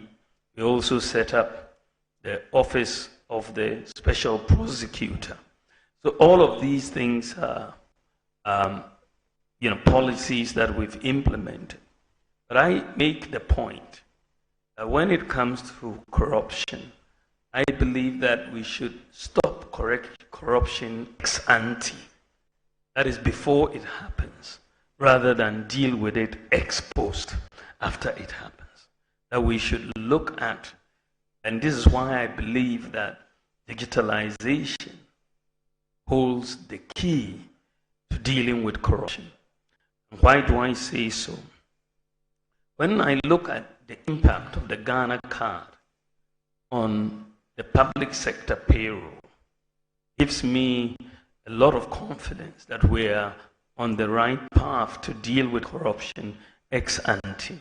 The Ghana card provides unique identity backed by fingerprints for every adult Ghanaian so far. We've issued 18 million Ghana cards. And so when we look at SNIT, for example, when they went through their pensioner payroll and tried to make sure that everybody had a unique identity on the payroll, they found out 29,000 ghost pensioners just because of the Ghana card. And that saved SNIT almost 400 million Ghana cedis from the 29,000. National Service Secretariat found 44,000 ghost service personnel, savings of over 350 million. And using digitalization in the Ghana card, we've been able to eliminate all ghost workers on the Controller and Accountant General payroll. And that is a major advancement in the fight against corruption, because these are things that have been there for a very, very long time. But digitalization is helping us to deal with it. And when you come to the area of the tax, domestic revenue mobilization and people's compliance with tax laws and all of that, when we came into office, only 4% only 4% of the, what do you call it, adult population of Ghana had tax identification numbers. Only 4% had tax identification numbers. So we made the decision. I said, look, why don't you make the Ghana card number the tax identification number? Suddenly, once we did that, suddenly 85% of adults in Ghana suddenly have tax identification numbers. So we can tell going forward who has filed, who hasn't filed, where they live, and so on. We tackled corruption, passport office with digitalization. And since we digitalized operations at the passport office, revenues up almost ninefold at the passport office. Ninefold. Same with DVLA, digitalizing DVLA, we've seen significant increase in revenue. When we digitalize ECG, and ECG no longer collects cash for payment of electricity, you've seen revenue collections go up from 450 million Ghana cedis to 1.2 billion Ghana cedis, just by digitalization. You're looking at paperless ports and the way clearance at the ports have gone so far. Everybody can attest that you have been able to see a reduction in corruption. The Ghana.gov platform that we have implemented, by the way, you almost about 99% of all MMDAs are on the Ghana.gov platform. And that means that payments, government, and are largely not leaking. The Ghana.gov is collecting about 200 billion Ghana cedis on the platform a year. And a lot of this would have normally gone through cash, and then we would have had leakages. What we want to do moving forward with fighting corruption is my proposal in the manifesto that our government must become a blockchain government. Blockchain government, which means that we operate on the basis that all transactions that you do within the government space are locked in, cannot be changed, are traceable, even if it is 100 years, they are all traceable. So you cannot go and change any things within the government space. And that is where we need to go. So far, UAE wants to be the world's first blockchain government. They are on course. Ghana wants to be the world's second blockchain government.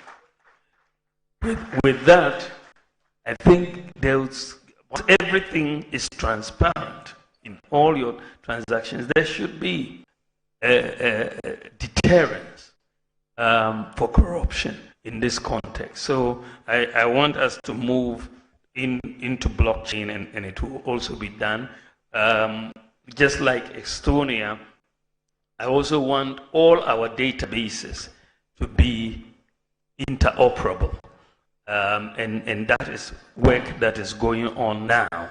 And I believe that either later this year or next year, we will have across all of the government space, all data between one institution and the other will be interoperable, so that we'll see and there will be more transparency. In addition, I have made the statement that I want us to enact a Corrupt Practices Act, to consolidate all the anti-corruption related legislation and offenses that are currently scattered across several pieces of legislation, so that we have an omnibus body of provisions offering anti-corruption institutions a harmonized reference point to draw their mandate. I also want us to continue the process of restructuring the public sector and internal audit function.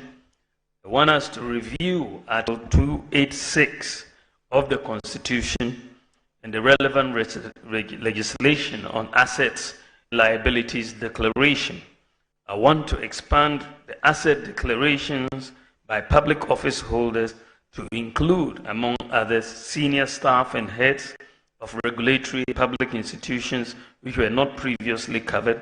And I also want to require that asset declarations be made or updated every 2 years instead of every 4 years.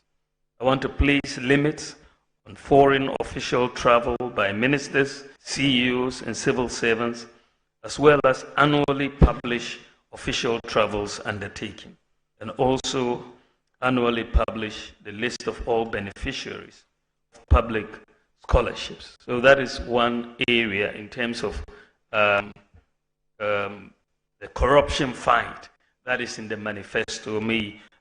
It must have skipped some people, but it is there. I think that it is Andy who was asking the question that all the promises are about integrity and the fact that real hardships exist. How would people trust that I will be able to work on the hardships? I think that, the issue to really be about what have you done? I mean, your track record on these issues of social intervention, right? What have we done to relieve hardships? I think, frankly, the MPP, whether it's President Kufuor's government or President Akufo-Addo's government, has a solid record when it comes to social interventions to deal with hardships. The record is very, very solid, whether you're talking in education with capitation grants or the increase in the payments to persons with disabilities, which went up by 50%, or free SHS, or free TVET, or increased adoption of BC and WACC examination fees, and so on. The free water during COVID and all of that. The social interventions are very, very massive, actually. The issue with my opponent, who is a former president, is that he cannot point to one social intervention, one, that he can point to, that this is how I, notwithstanding all that has gone on when I was president, I was able to do this to relieve the suffering of our people. There's just not one. There's no one social intervention. So that is the issue. I believe that if you look at our promises, as I said, the 2016 manifesto, we've done about 83%, and 80% of the 2020 manifesto fulfilling or fulfilled about 80%. So we have more credibility. And I think the people of Ghana can trust us. When it comes to dealing with hardships, we are always front and center, whether it's providing free dialysis or sickle cell or childhood cancer. We're always thinking about it. And for me personally, I always worry about the poor and the vulnerable. And this is why I am a patron, for example, of the Lepers Aid Ghana, and also for the Mother's Soup Kitchen in Accra. I'm also a patron there because I want to help people who are vulnerable, and that's where my heart really is. So I think we can do a whole. Then you have, I think it's Evans, who protecting Ghanaian cultural values and so on. I think that is very, very important. He asked whether the bill, when it comes, I will sign it. I mean, the bill is before the Supreme Court right now, and I think once the Supreme Court brings it, I think there are certain challenges that have been made to it to say that it is not consistent with the Constitution or whatever. But of course, we will wait for it to come, and once it's out of the Supreme Court and they declare it as constitutional, I believe that the signing is automatic. There shouldn't be any issue. No ifs and no buts. Bamuda.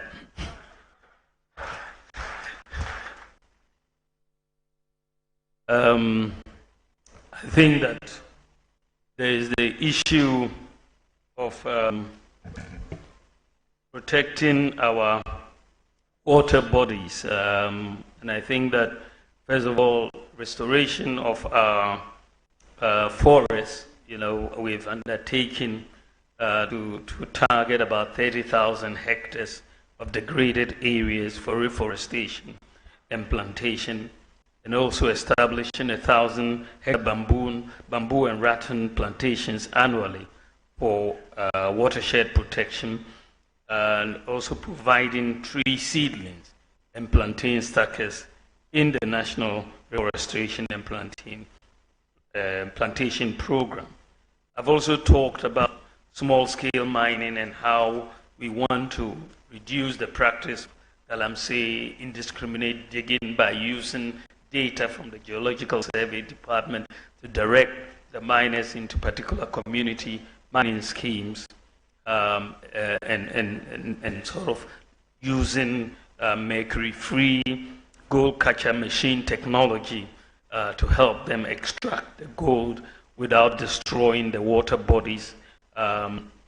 We also want to preserve our water resources by vigorously protecting both the surface and underground sources by enforcing the provisions of the water use regulations, and protecting transborder water sources of the Volta River in particular. We need to effectively manage all these water basins. I think it's very, very important that we do so. I think that I don't know if it was a Bokwansa who was asking the question. He's addressed it. What exactly about Achimota Forest? Yeah, he talked about the O family that they should. He's saying that whatever we can do to pay off the O family and preserve the forest, we should do. I'm inclined to agree with you on that. It was a suggestion. Yes, it was a suggestion. Yeah. Yes, it wasn't a question. No, it wasn't. Yes, it was a suggestion that if we can preserve the forest without getting it chopped down and all of that, I think makes. Thank you, Excellency. Umaru Sanders. Yeah. About the Fulani discrimination, and also you speaking only on digitalization and on the economy. Yeah, I think we're coming to that. Let me see. Yeah, okay. Let me take Sanders' question. I wrote it, but I can't seem to see. But I mean, the issue of my in-laws. My in-laws feel discriminated against. I will take very strong exception to that. As president, even as vice president, I don't think I want to see my in-laws discriminated against. So Marusanda, tell them that we are going to fight them to make sure that discrimination doesn't take place. Then also you talked about digitalization, my focus on digitalization, and that the people think that I've run away from economics. That is, economics has gone over me, and so I've gone to digitalization. I think digitalization has gone over them. They have no. It's very strange, the people cannot see the nexus between digitalization and the economy.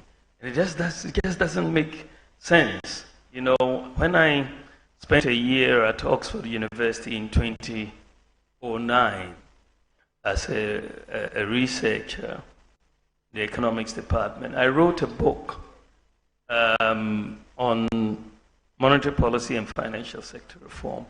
And I made a point in the book, this was in 2010, this is 14 years ago, before I became vice president. I made the point that Africa needs to go digital because the global economy is going digital. And if countries stay behind, they will miss out on the fourth industrial revolution as we missed out on the other revolutions. And there's a good reason, because the digitalization allows us to formalize our economy. Informal economies are very difficult to manage. And so if you want systematic, management of an economy based on data and based on systems, the fourth industrial revolution, a data-based revolution. If you have an economy that doesn't have data and systems, you can't do much. Your entry into the fourth industrial revolution, your ticket to entry is a digital identity. And as I've already said, that is the first thing. If by issuing the Ghana card, you have a digital identity. You know your population.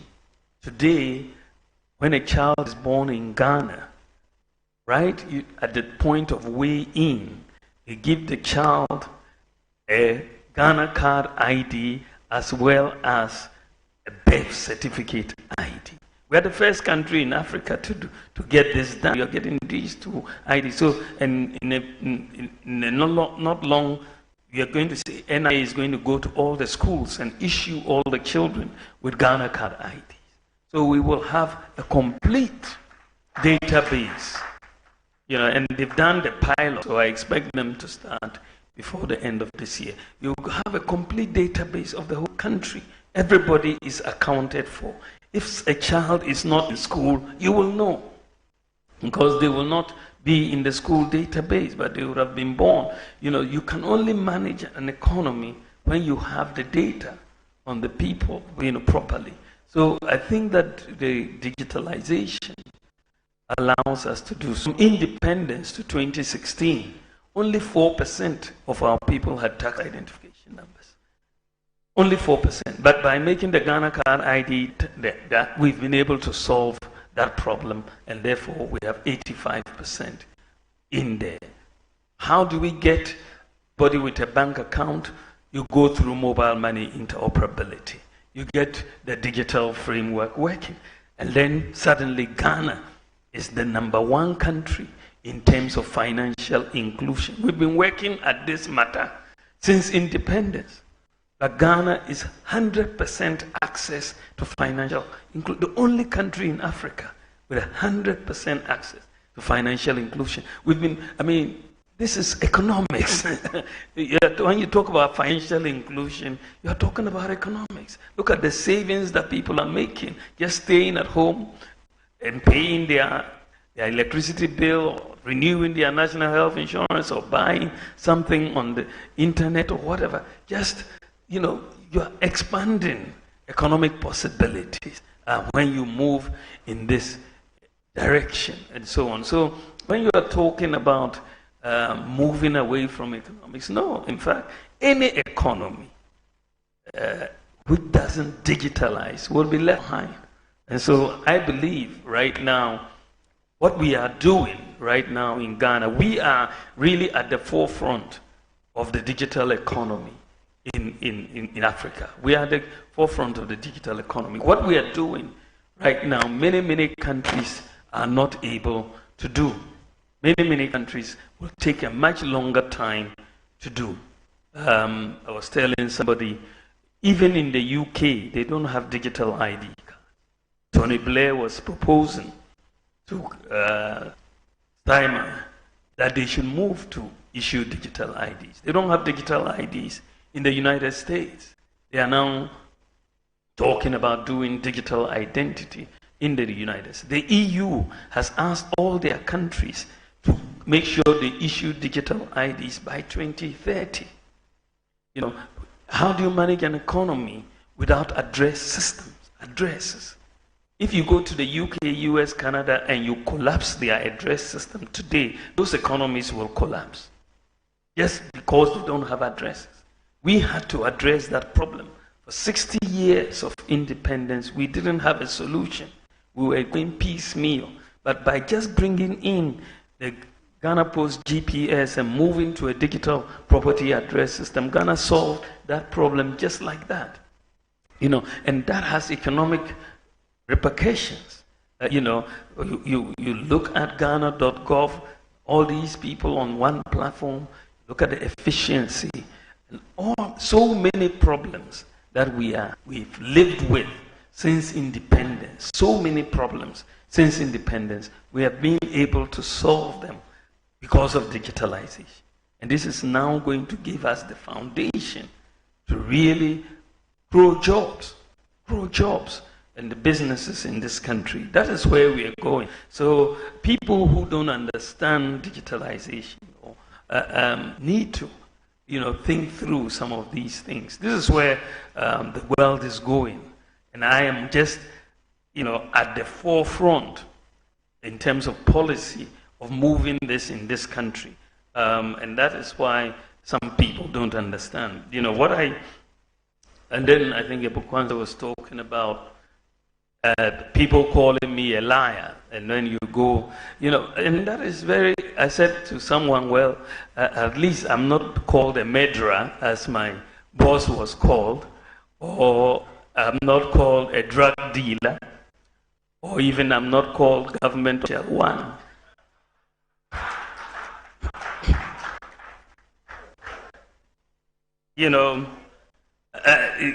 But why do these things arise? Fundamentally, I believe that Ghana can do exactly what is happening in the developed world, in the advanced countries. I believe it is possible for us to leapfrog technology. And for us to do this, we must have this mindset of possibilities. That's why I'm saying it is possible. We are always, timid in trying to do things that are not even done in the advanced countries. We think because it's not been done in the advanced countries, we shouldn't even try. But we can leapfrog them in many areas. But if you have an impossibility mindset, which seems to have been pervasive in the NDC mindset, everything you want to do, they say it's not possible. But if you have that, your development is limited.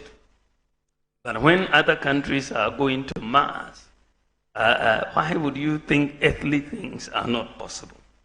But many of the things that I am trying to do in the policy space are a little futuristic in nature.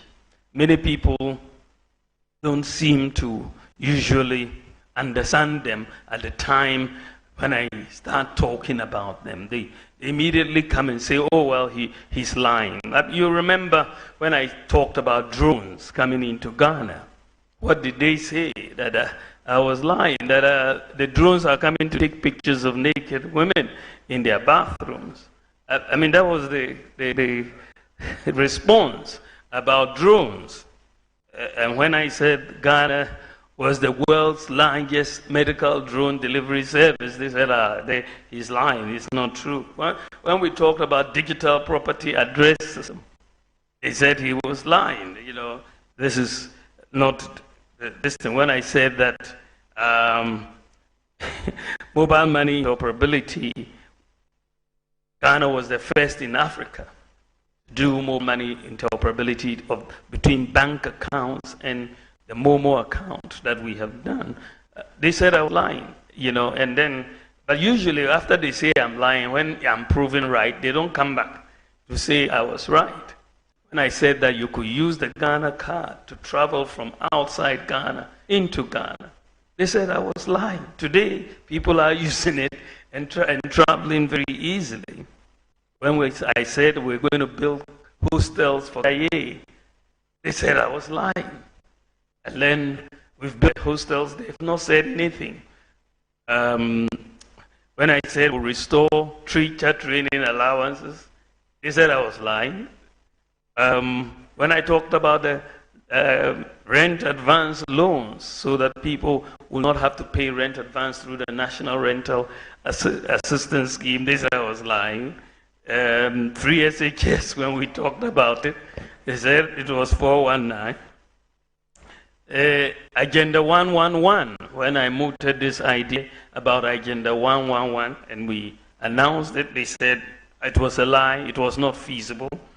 The digital, the Zongo Development Fund similarly, and when I talked about credit scoring, was not in existence. It wasn't seen as true, you know. So there's a pattern that is going on, but I have to thank Joy FM. In June 2023, Joy FM did a report together with the African Academy for Open Source Investigations, and that report revealed that the coordinated sharing of that hashtag Bawumia tweets by 28 accounts using copy and paste technique is an inorganic creature created by the opposition NDC to smear me. The finding of Joy FM, not me, that they had created these fake accounts and sharing Bawumia tweets, and they had said that this was a deliberate attempt by the NDC to smear me. So I take it as par for the course. I have a solid record of accomplishment as Vice President. Very solid. At least I can point to 33 separate policy initiatives. 33 that I have championed or initiated as Vice President. 33. My opponent cannot point to one. Just one. Just one single policy initiative as President. One. You can't. I mean, if you are serious about solving the problems of this country, at least you must think of something. You must think of something. You cannot just be eating and going to sleep every day. You must think of something. You must be policy oriented. I mean, we are into public office to solve problems. You cannot be there as MP, as minister, as vice president, and you don't have a policy initiative. Just one. I mean, you need your leaders to be problem solvers. So you must have thought through problems and come up with initiatives to solve the problems. I can talk about 33 different policy initiatives. My opponent cannot talk of one, and he wants to be given the mandate.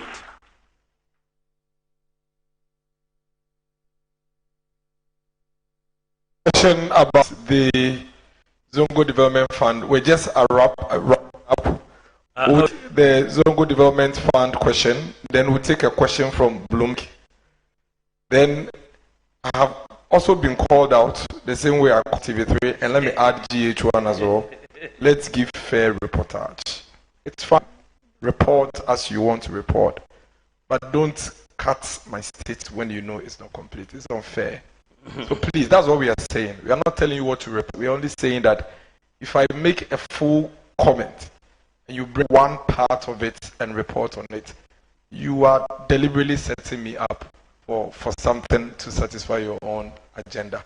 Please, let's be fair. One has also done the same. I think it's fair that we correct it. But I have been called out by Ebenezer Donko. Eben, I can't see you. Please, give the mic to Ebenezer Donko. Your Excellency, whilst you take a breather, and then we come back to it. We are taking three. Thank you. So please, let me address the Zongo Development Fund. I think that what is clear is that Zongo development wasn't a real issue.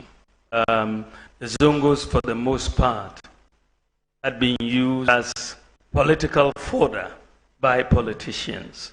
And we didn't really have a vehicle for Zongo and inner city development. And this is the genesis of the setting up of the Zongo Development Fund. And we are looking at setting this fund up. And this fund has done tremendous work.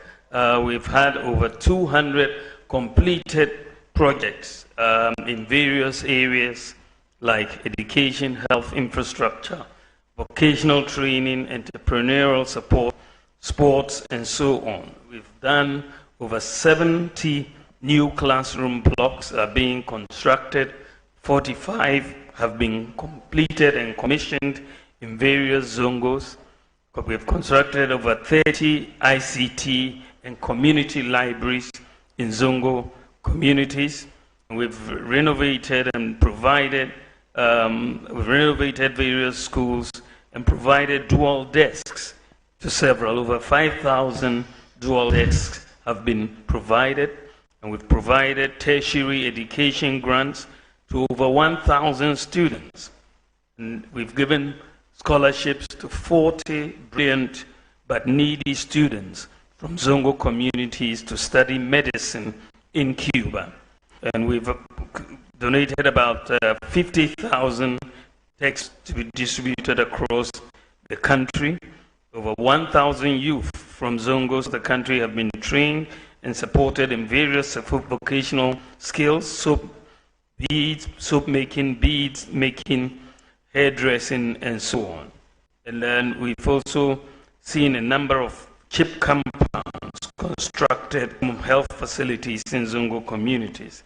Also, drainage systems have been constructed, and the provision of places of sanitation facilities have also been done. So if you look at sports, we've also done astroturfs in Zongo communities.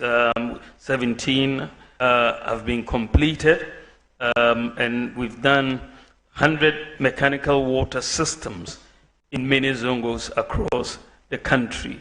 And street lighting as well. So what you are seeing is a major investment that has taken place in the Zongo communities, and you can point to specific things across the various communities and what the Zongo Development Fund has done. They've done an excellent job across the country. They've done an excellent job. Your Excellency, kindly take a seat. We'll take just one last round. I know there are lots of questions, but we are unable to take everybody's question. Because Ebenezer Donko has called me out publicly. Let me take him. Please give the microphone to... Let me please hold on. So we'll take Northeast. We'll take Northeast. Please, hang on. We'll take Northeast. We'll take... Bono region, round for the Bono area. We'll take between Volta and Oti, we'll take Oti. Then, so that's 3. We'll take Bloomberg, we'll take Ebenezer Donko, Natalie Fort, and then I see Stephen Zuri. Then finally, Geba will wrap up as a mother. So please let's use this order and then we can make progress. So for now, I see Bloomberg with the microphone. All right. Thank you, Your Excellency, for the opportunity. Your manifesto promises seem to fall outside the program parameters and targets of the IMF. And you add by saying you're going to scrap some taxes. Do you perceive that you'll be seeking to review any portion of the IMF program to accommodate some of these things you plan to do? And if yes, which areas are you looking at? Thank you very much. Thank you. Please give it to Eben. He's used communist inferior tactics and get me to. Does he have the microphone? Okay. Go ahead. He's here. Yeah. He's here. He's here. He's right here. Please give it to him. Stephen, please. Stephen, ask your question. Okay. You have the microphone, go ahead. Yes. Give them to Eben, but let's hear Northeast. Once Eben get the microphone. Thank you very much for the opportunity. My name is Salifu Mbadama Idrisu, Wale FM, Wale. Tuala Mampole. Dr. Nituma. Njela Bosa Tana. Abe Banyela Mampole Kayil Banya Sumintre. Abe Yinya Palaku Mwala Yatuala. Kabaya Makia Mambo Siminya, Yang Dinasara. Nembea Popuna Kanya, Ula Kanangi, Kamara Yang. Kampasa Bayi. Ni itwa sukuru karango ya sukuru ya twa ami babula babusinya inyang di ma into me university tebaba ka kwanya karankarma cha buruni. My last one is a comment, please. Yesterday I was watching Joy News program entitled Are you News asking 5. two questions? One No, are please, you? I beg you. This We one don't know what you said. Please, you. the first one was your question. I beg you. I was watching a program yesterday on News 5, and one independent presidential aspirant used a lot of unprintable words on you, and I was so sad that the host sees nothing wrong with that. And I want to find out from you, when you do hear some of these things, how do you feel, or how do you take it as a person, not a president? Thank you very much. Thank you, Northeast. Eben, then voter. Can I see the voter hands? OT, you are asking for voter in OT. Is that's fair, right? Okay, Eben.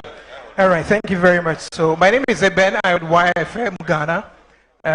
I came all the way from Kumasi, actually. Okay. And YFM Ghana has always been one of Ghana's biggest when you talk about media, especially with relations to the youth. Please go to the question. Now, the question is, I work in the creative arts industry. Most of the times, we get to see our celebrities or people in that industry only when it gets to elections. That's when politicians want to use that, because they do know that they carry certain power and they can actually help communicate. Now, my challenge is that what do we have for the creative arts industry? So many things I've said. One of the things that they often look at is tourism, year of return, beyond the return, which everybody can answer the fact that it's been successful.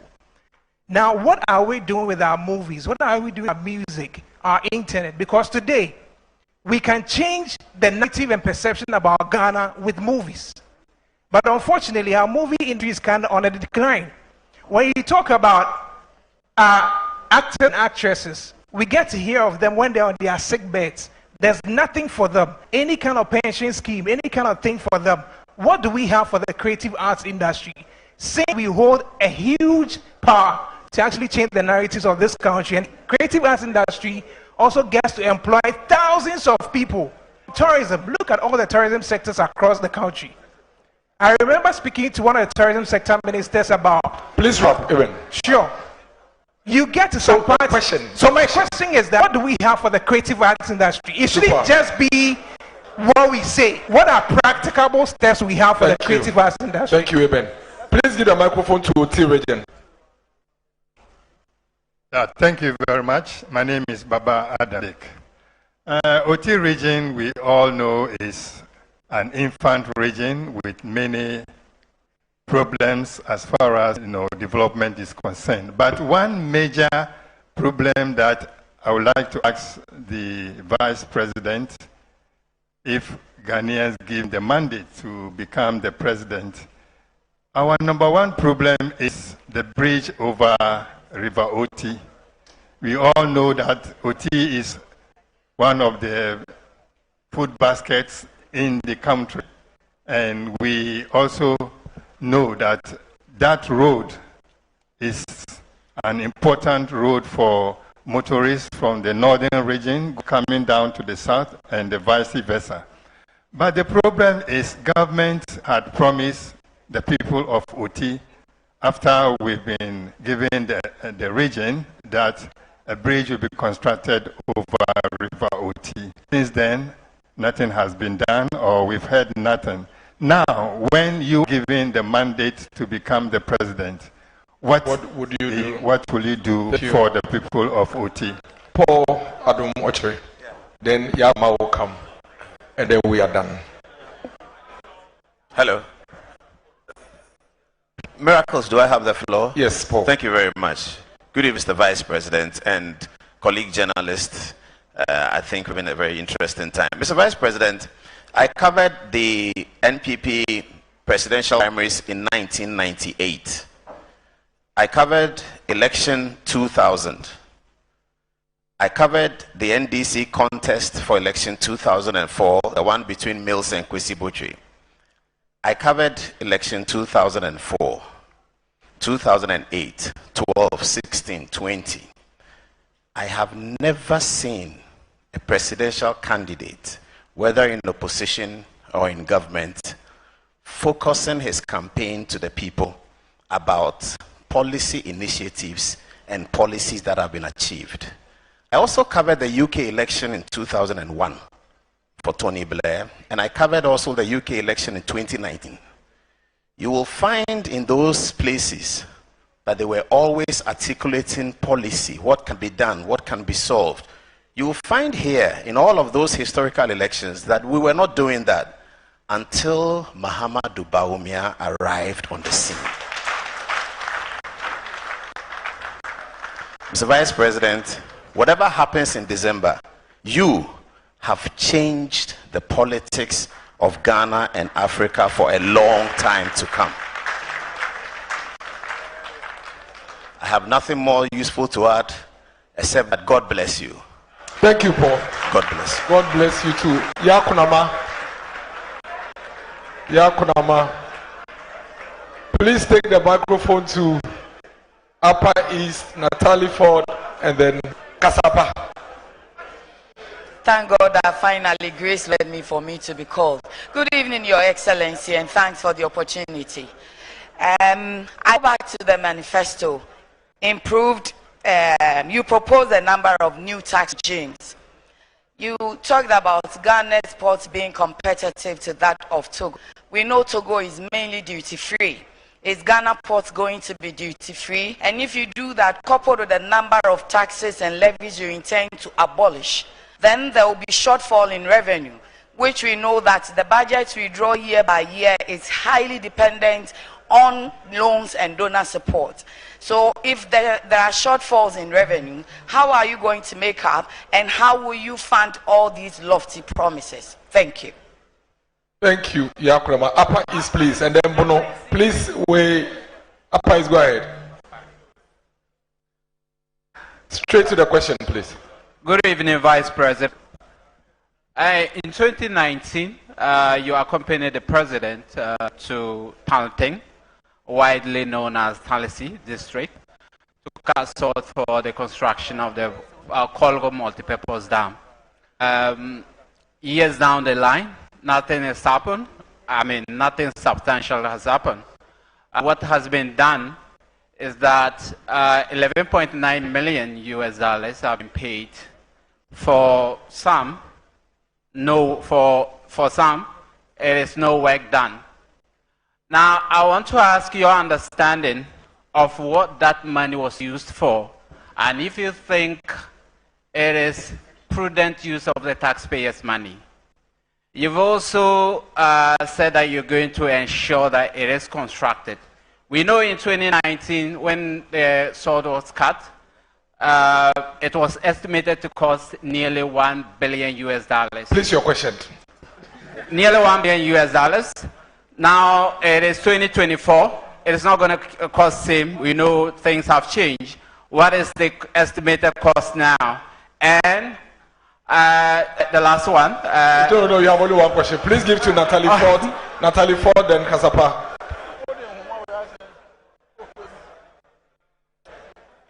Thank you. I'm Natalie Ford with the EIB Network, GH1 TV and Star FM. Your Excellency, North Tongue MP Samuel Okujeto Ablakwa is seeking to introduce a private member's bill to prevent legislators and government officials from buying state assets.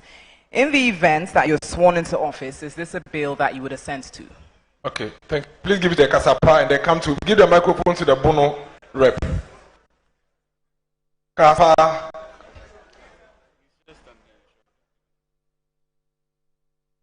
Mr. Vice President, Mpacho Memowajo, Medin the Efiapokia, Ago TV, Kasapa FM. Mepacho Bosume Yashase, and I can say nyame yɛ wadom na wobɛdi mampanyi a driver for licenses a yɛyɛ ne 2 years sɛbio kafrakyɛ wohu nyansa bi a ɛwɔ mu nti wode bɛkɔ 10 years yɛnhwɛ yɛn petrol yɛ a yɛtɔ ɛwɔ ɔman mu so a taxes ahodoɔ bebree na egugu so spare parts ahodoɔ a driver for yi tɔn so ɛyɛ a na ɛto akɛseɛ na egu so adentina wonyiyi taxes na egu petrol no so no ɛma ne ma fam na afei spare parts a ne boa yɛ den no so no duties ahodoɔ adeda so wɔnte so ɛma wɔn nya free and as from whom hand one dance bi a yɛbɛyɛ ne 10 years because according to DVLA no wɔn mo yɛ check out the mom every year 2 years said they ɛbɛyɛ wɔn bɛnya nimdeɛ ɛne sua no wɔm adentina saa taxes ne gugu petrol so spare parts so yɛnyi free hɔ dance yɛde bɛkɔ 10 years medase Oshina asaya mienu ɛyɛ driver's license 10 years and I said yeah Bono region please Bono region, please give the microphone. Bono. Bono is here. Bono is okay. Yeah. And my name is give to Kwabena Nika from Moonlight FM Sunyani. Your Excellency, the last time you were in Sunyani, I presented your book to you, and I told you I'm still eagerly waiting to sit down and do an academic discourse on it. I think those who introduced you into Ghanaian politics didn't do you well by actually letting us know what you stand for as far as economic whiskeyship is concerned. So let's do this when next you come to Sunyani. But I bring you greetings from Sunyani, and my people say I should ask you, everything that every government begins in Sunyani falls halfway. I've covered politics in Bono region for close to 3 decades, and in the past 16 years, we've stagnated, and the 2020 results as far as parliamentarship is concerned. Your question. Attest to the question I'm asking. Now, please, I'm asking my question. Now, the question is, has Bono wronged governments? Is there any animosity between local governance and national government? Because our people are crying for you. You cut sword for a major road which has stalled since you know. Thank you. Have we wrong? So, thank you. Your question well noted. Please. We're done. We're done. We Thank you so have just much. one last one from Stephen. Thank you so much. My name is Na Shoko. In addition to being a journalist, I work in theater production. And I speak for the many of us in the performing art who have come to realize the potential of theater to enhance and employ a lot of young people. And yet, the state of the National Theatre of Ghana keeps deterring a lot of patrons from attending our performances. And this is a main concern for a lot of thousands, actually, of young people who rely on theater for their livelihood. So my question is, can we expect to see an urgent resolution of this problem, if possible, before December 7th, or at the very least, during your first 100 days in office? Thank you so much. Thank you. At this juncture, no, please. In the initial stage, could you Sheldon was asking a question and I said, I'll call, please come, Bella, come, and then we're done. Thank you. So the two, and then we're done. So please give the microphones to them. Mr. Vice President, my name is Stephen Zuri. The Opposition National Democratic Congress. I am from mynewsgh.com. The Opposition National Democratic Congress claim you are making up being a taxi driver, a cleaner, and a laborer. Would you want to throw more light on these things? Thank you. Okay. Okay, so I'm back again. So my question borders on missions in this country. Now, I have seen what you have highlighted in your manifesto when it comes to people in the creative arts. Now, recently, people that I've seen come into the media space to complain about royalties they receive from Gamro. These artists, they come out, they complain about receiving 300 CDs, 200 CDs, 500 CDs. Someone has created about 2 albums, a collection of royalties on his behalf, 300 CDs, 200 CDs, and 400 CDs. You see them come in the news about these things, and it looks like Gamro has not been enabled to collect royalties when it comes to our artists. And in certain jurisdictions, artists can release one song and eat it for the rest of their lives. We don't see that here. And I want you to let me know what you're going to do to help enable Gamro to be able to collect royalties effectively, so that our artists wouldn't retire, and us on social media will be doing GoFundMe and all these things for them. So that is Gamro. And the last one. Thank you, Kojo. Oh no, this one. Oh, who's that? The last one is data issues in this country. I'm sure you have seen what Tech Kichi guys. We have all added our voice when it comes to how expensive data is in this country. Now, I create people always in the comment section complain about the fact that even the exorbitant amount are paying for not getting value for their money. We have highlighted this on several platforms. We have been interviewed. We have met with the NCA. We have met with key people in positions of power, and nothing is being done about it. Your government, you have not said anything about it. For someone who is a digitalization and agenda, don't you think we need internet to champion some of these things that you are highlighting in your manifesto? Thank you, Kojo. Thank you again for the opportunity, and I'll make this very quick. So I was just checking fact-check, asking the right question, and Media Foundation for West Africa has also fact-checked and confirmed that 8 people in the 2020 general elections. We haven't heard the president make a statement on it, of justice or anything for that matter. I'm not sure I've heard you make any statement on it as well. And I've spoken to a lot of analysts who say that if you had addressed this very early on in your campaign, maybe you'd have had a greater chance than you might have now. If you become, and that's a question I've had, I just want to find out from you what you make of this, and if you will address matter. And finally, would you agree with Ghanaians say that you should apologize for where we are at the moment, especially looking at promises that were made and the performance not matching to those promises? Thank you very much. Thank you. At this juncture, I think we would continue on our occasion. We'll take the last one from Geba, Ghana Independent Broadcasters Association. Where's the Geba rap, please? Geba, please give the microphone to Geba. Geba is your parent, too. Let your parents speak. They will speak on behalf of Annie.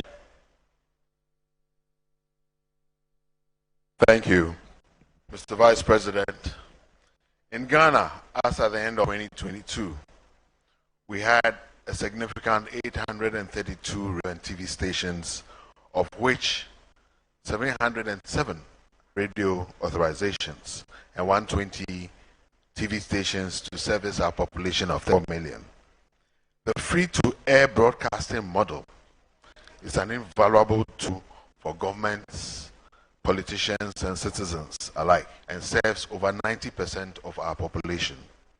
One significant industry hurdle is the financial sustainability of the media, which has hampered growth, and we've seen very low revenues due to the very competitive environment which has been created, leading to poor remuneration of media workers, journalists, and poor quality of broadcasting equipment and other issues. This situation further exacerbated by a non-media friendly tax regime.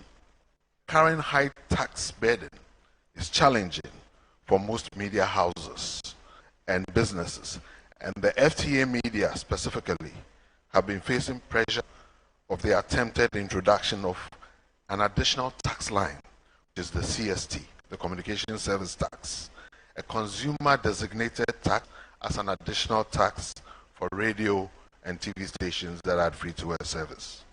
Mr. Vice President, what is your position on the taxation reliefs mentioned, reviews and innovation, tax return and innovations, such as the removal of CST for free-to-air broadcasters completely, and other tax incentives to enhance financial sustenance of our media landscape specifically, and enhance the remuneration of journalists and media practitioners practitioners and enhance the ease of acquisition of new equipment, import for media work, local content creation, technology upgrades, and improve operational costs for the special industry gathered here. Thank you very much. Your Excellency, you may give the answers now.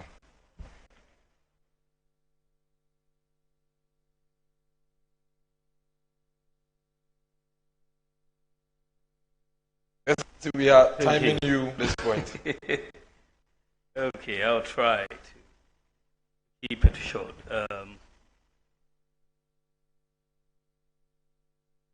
I think, yes, let's start. I think it started from Bloomberg.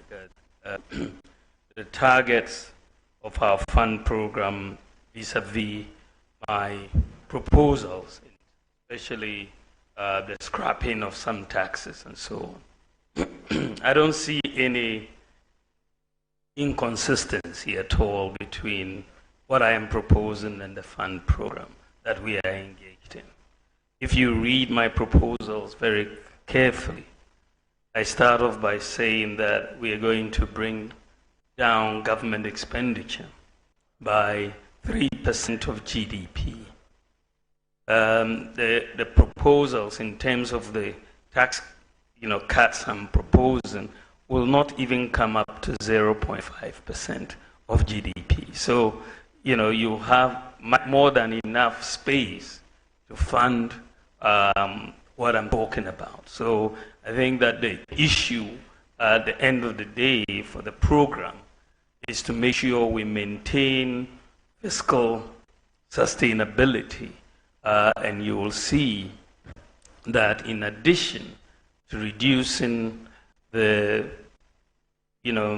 government expenditure in favor of the private sector by 3% of GDP, I'm also proposing an amendment to the Fiscal Responsibility Act. First of all, to make the Fiscal Responsibility Council an independent Fiscal Responsibility Council, like the Monetary Policy Committee of the Central Bank, that will have oversight of fiscal responsibility. The second amendment I'm proposing is that unlike the current Fiscal Responsibility Act, where we have expenditure not exceeding 105% because of the current revenue, I'm even proposing a tighter fiscal rule where expenditure will not exceed 105% of the previous year's tax revenue, so that you don't get into a situation where you are making optimistic revenue forecasts and then go ahead to do which doesn't get realized. So we are looking at a more stringent fiscal regime to do this in addition to that. So I think that my the policies that I'm proposing are really very consistent with the fund program. I don't see any inconsistency at all. Wale FM was asking about the Pualugu Dam, and I think that it is something, and I think we had another question on it also. The Pualugu Dam is very important for agriculture in the north in general. It also is important for flood control. It's also important for the generation of hydropower, and this is why we call it the multi-purpose Pualugu Dam. And if you see the sort of damage the release of the water from the Bagri Dam does annually to our people, their homes, their crops, their animals, it's heart-wrenching. And the idea that we are looking at, a dam which would span large areas of the northeast and upper east regions, bringing in play about 28,000 hectares for irrigation. It tells you that it's a game changer whenever we get this dam done. Of course, the dam, as initially planned, was to cost about $1 billion US dollars, as you rightly said. But we quickly ran into major issues following the COVID pandemic, and so many plans that were there we couldn't realize, no access to the capital markets and so on. So we're going to have to really look at the funding model for the Poilu Dam and bring in grant financing as well as private sector financing because of the opportunities that exist for the with all of this agricultural land coming into play and all of that. So I think that is the issue. The issue of the universities in the new regions, I think a statement has already been made on that issue, that every new region should have a tertiary institution, ideally a university, and I think that is something I will support. The issue of what happens when people, how do I feel when people insult me? I mean, when you are in politics, it's par for the course in a sense. There's not much you can do. I mean, people just, for no reason, but for their own parochial reasons, just will insult you. But as long as it doesn't stop me from doing what I want to do for the people of Ghana, I will not be perturbed. As long as they keep insulting me, I'll keep getting things done for our people.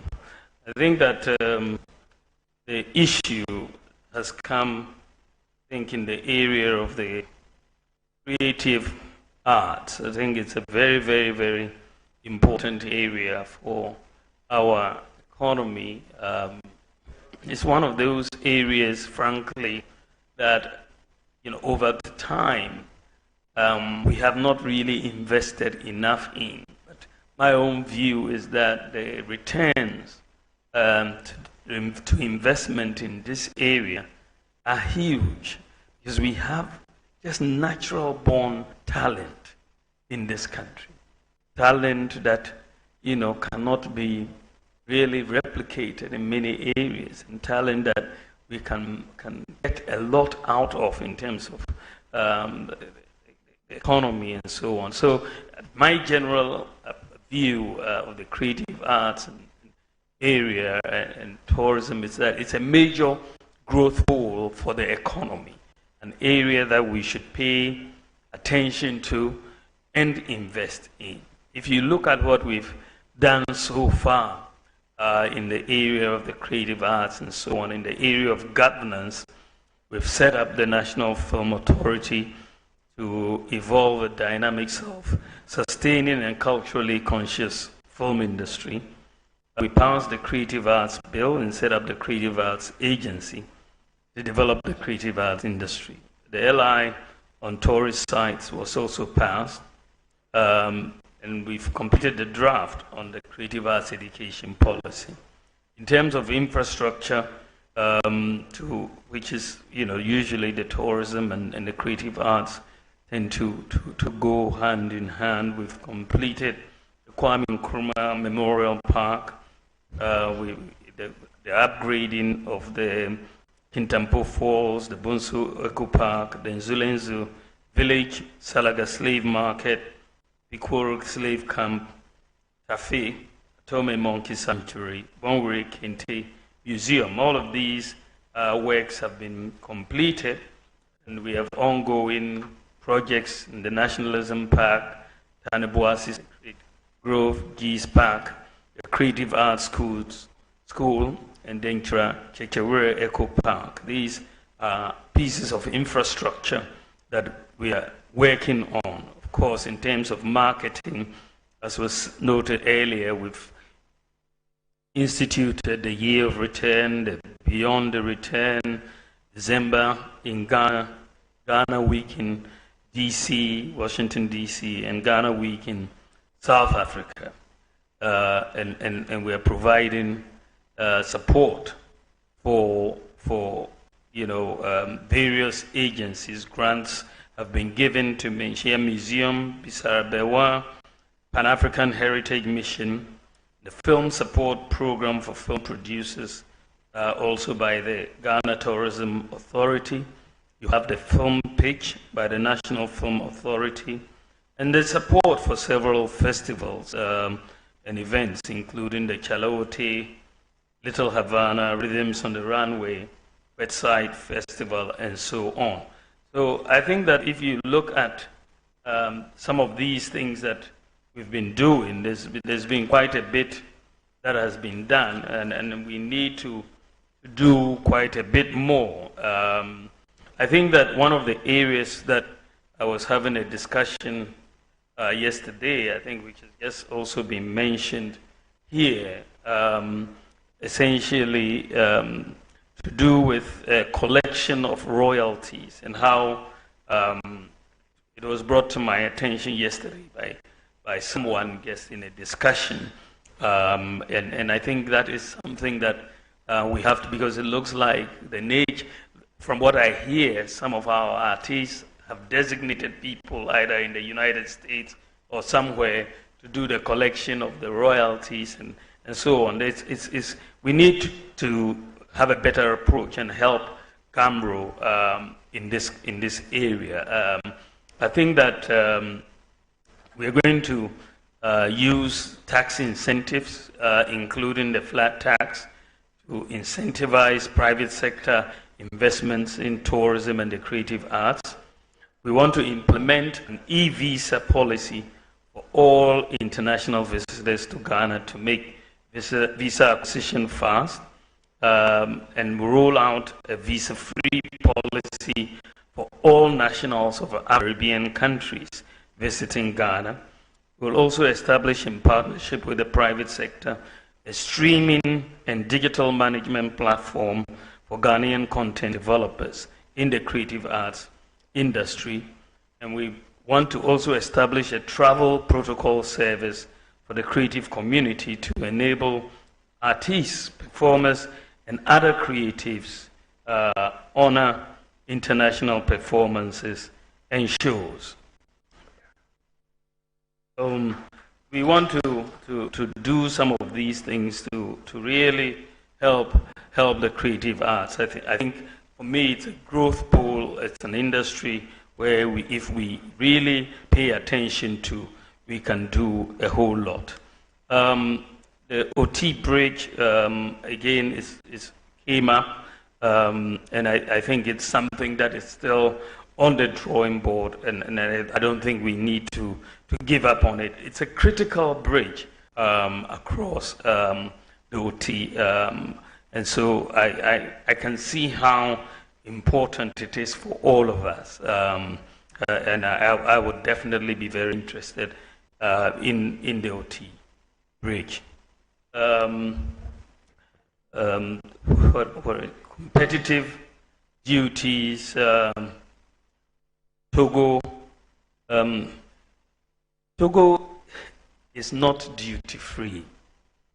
Many people are under the misapprehension that Togo is duty-free. Saying that we will benchmark with Togo doesn't mean that you are benchmarking with zero. In fact, Togo charges duties and so on. It's not a duty-free port. The question, as I said, was how will you fund your priorities?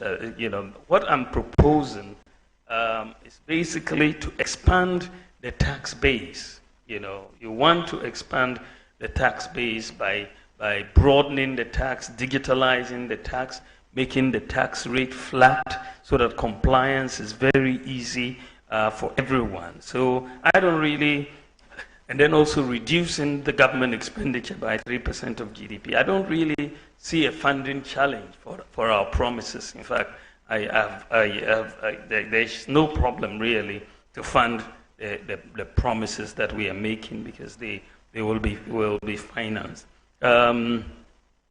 As I said, Palugu, we want to look at grant and private sector financing, buying state assets. I think that it's something that we should all support. If we have any bill that prevents state officials from buying state assets. I think it's very well in the right direction.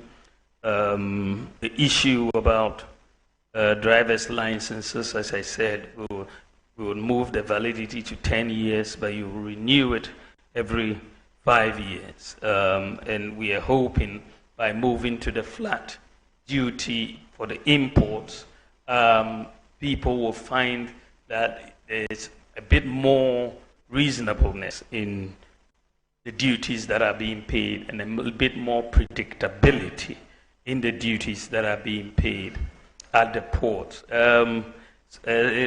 Bono has not wronged government. I think there is a sense that Sunyani project started have stalled. I hope we can get that perception off the table in completing ongoing projects. There, I think there was a comment also on the state of the National Theatre, but I think from that comment there seems to be an issue of maybe renovating the National Theatre, because you're saying that it should be done before the election, which means that maybe it's not a major construction effort, but maybe a renovation. I will get some answers to that particular question. Stephen Zuri was saying that they're saying that I was not a cleaner or a by-day worker or a taxi driver. What haven't they said to everything? Basically, it's just laughable. So we'll leave that alone.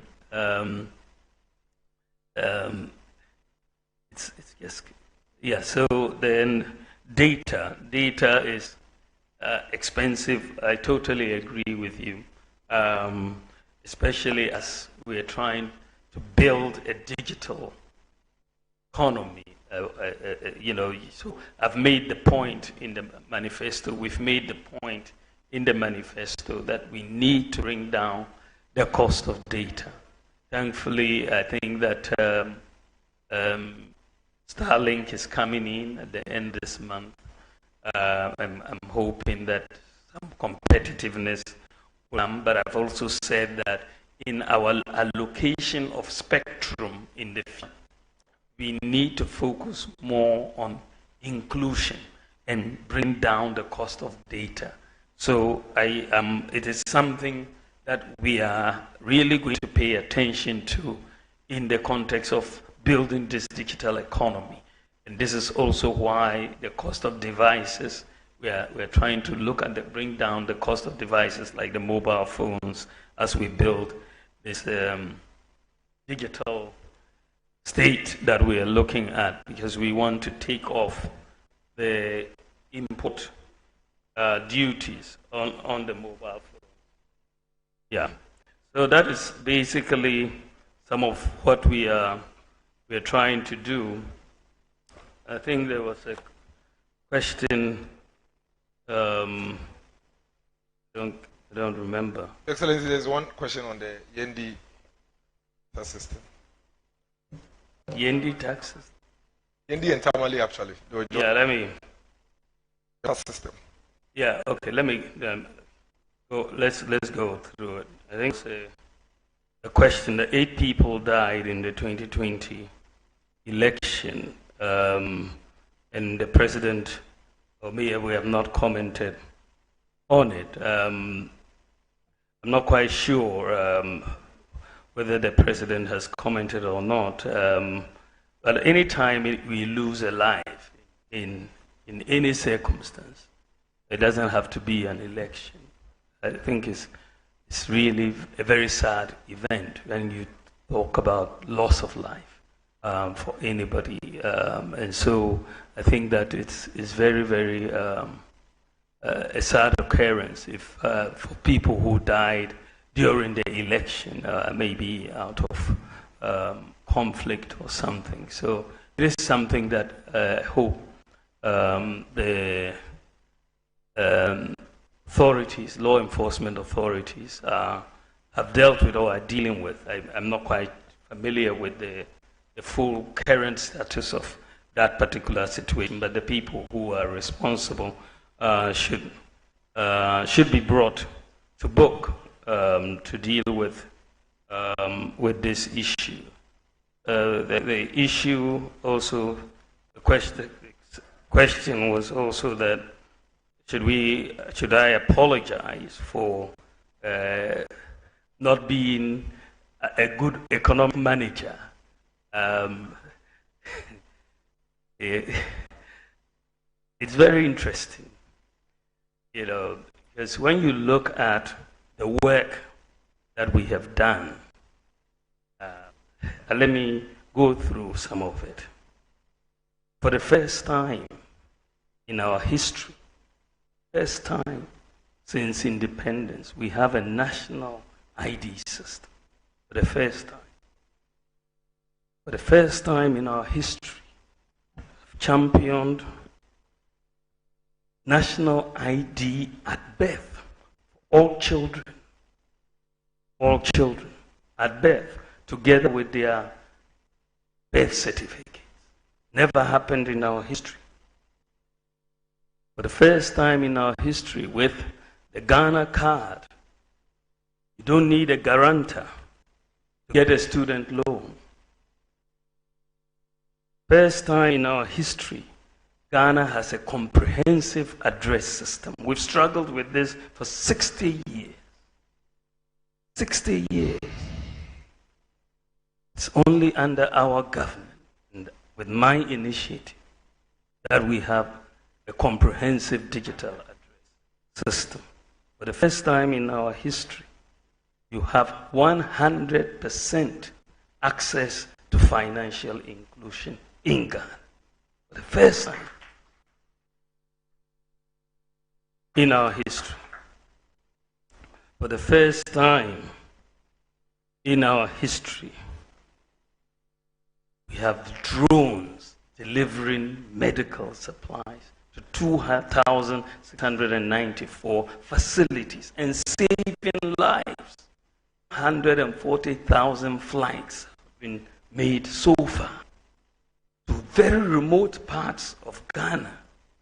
Daily, they are going an average of about 100 flights a day from each of the 6 drone centers, saving lives. So many lives have been saved. Women in childbirth, needing blood, people who have been bitten by snakes. We get the report that the drones are saving. And Ghana is the whole world's largest medical drone delivery service. The whole world. The whole world. Our people can sit at home and enroll in national health insurance from home and renew national health insurance that they had so much problems with.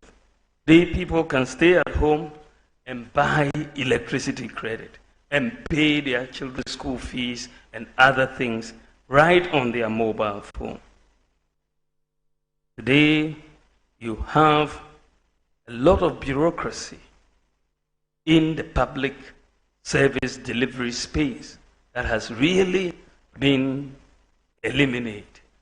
You're getting through passports, getting a driver's license, clearing goods at the ports, and so on, have become much easier because of digitalization than before. Much, much, much easier. Today, we have an e-pharmacy system, platform in Ghana. I went to Ho in 2019, met with the pharmacists and challenged them. I said, let's do an e-pharmacy platform. Let's bring all the pharmacies in Ghana together on one platform.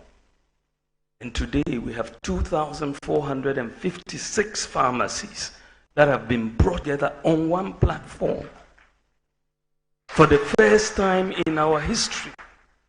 For the first time in history. So today, if you receive a prescription from a doctor, you can get to the e-pharmacy platform and it will tell you which pharmacy near you has the medicine and how much it costs. This is the first country in the whole of Africa to have an e-pharmacy platform, and it is Ghana. The whole of Africa to have an e-pharmacy platform, and it is Ghana. Today we have put together Ghana.gov platform where we have onboarded over 1,000 MMDAs. But we are left with less than 20 MMDAs to complete the whole Ghana.gov. So whenever you want to interact with government, you go to Ghana.gov and you either apply for the service or pay for the service or whatever. Today, when we came in, only 4% of adult Ghanaians had a tax identification number. Today it's 85%. And that is a major, really major accomplishment that we are doing. Today, what we have done for the first time in our history under the e-health program, before you could go to the hospital and they'll tell you your folder is missing. Today, what we have done is to digitalize the medical records and network the hospitals, all teaching hospitals, all regional hospitals, all district hospitals. The patient records have all been digitalized. And those hospitals are networked. So if they refer someone from Wa to Kolebu, they don't need to come with their folder. All they need is their ID number. It will be put in the computer in Kolebu, and all their medical history will appear to the government. And we are the first country in the whole of Africa to do this, and one of the few in the world, because I've been looking at the networking of hospitals across the world in this manner. We are one of the very few in the world to do this. One of the very, very few. Today, sickle cell patients are able to get hydroxyurea on the NHIS. Today, childhood cancer is covered on the NHIS. Today, we have free kidney dialysis for over 60 patients and under 18 patients. Today, we have the National Rental Assistance Scheme for the first time in our history to deal with this problem of rent advance. And as I said, it's working very, very well, and we will do it. Today, for the first time in our history, we have the Zongo Development Fund, over 200 projects, and we are moving forward with that. Today, for the first time in our history, we've implemented a gold purchase program at the Bank of Ghana. We've also brought in gold for oil program, which is going to be a major thing for our economy going forward. And today, one of the things that we have done, which will be hopefully outdooring before the end of this year, is to bring in a local Uber-like app for our local taxis. Taxis having major problems because they are being outcompeted by Uber. We have done an app for them, and they will soon be able to operate like the way the Uber or Yango or Bolt is operating. So that when we take a taxi, we don't have to be taking the money abroad. We can keep money in Ghana. And that work has been virtually completed, and we will outdoor it very, very soon. So when you look at how we are changing Ghana, and you look at the performance of the economy before we came into office, we are doing much better across virtually every sector than the man who wants to come back. Every sector. The one who wants, right? So I am very proud of my record. Very, very proud of it.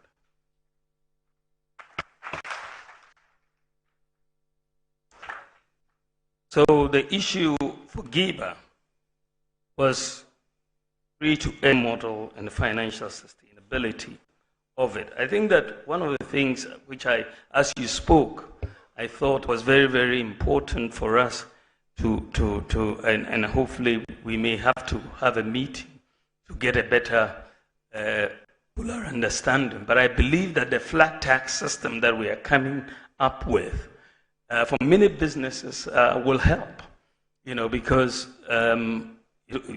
you were talking about the tax regime not being media friendly. I think that generally the tax regime has not been business friendly. And this is why I want a complete overhaul of the tax regime. I want a business and citizen friendly tax regime. This is where we're going. And I believe that once we implement the tax reforms that we are proposing, we will broaden the tax base and we'll make it very simple. When I was thinking about this, I asked myself the question, which country has the best tax regime in the world? Research came up with Estonia. Estonia has been #1 in tax regime, business friendliness, for the last 10 years in a row. That has been Estonia. So I decided to take a team, GRA and a few others, and we went to Estonia. We met with all their key players, President, Prime Minister, Minister of Finance, the equivalent of GRA, and we went through their system. Of course, it was very clear that the simplicity of that system, friendliness of that system. No, you don't really need to appoint an accountant to tell you how much you owe. It's just a flat tax. I was very persuaded that we will have a very, very good system with a flat tax system in Ghana.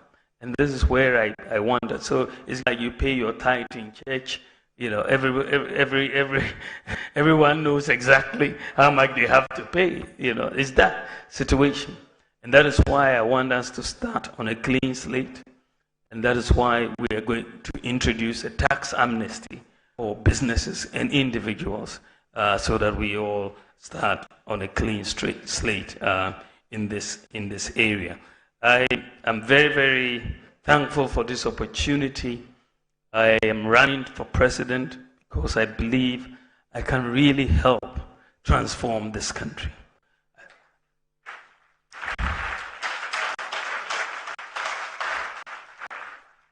I believe that we are not at our potential.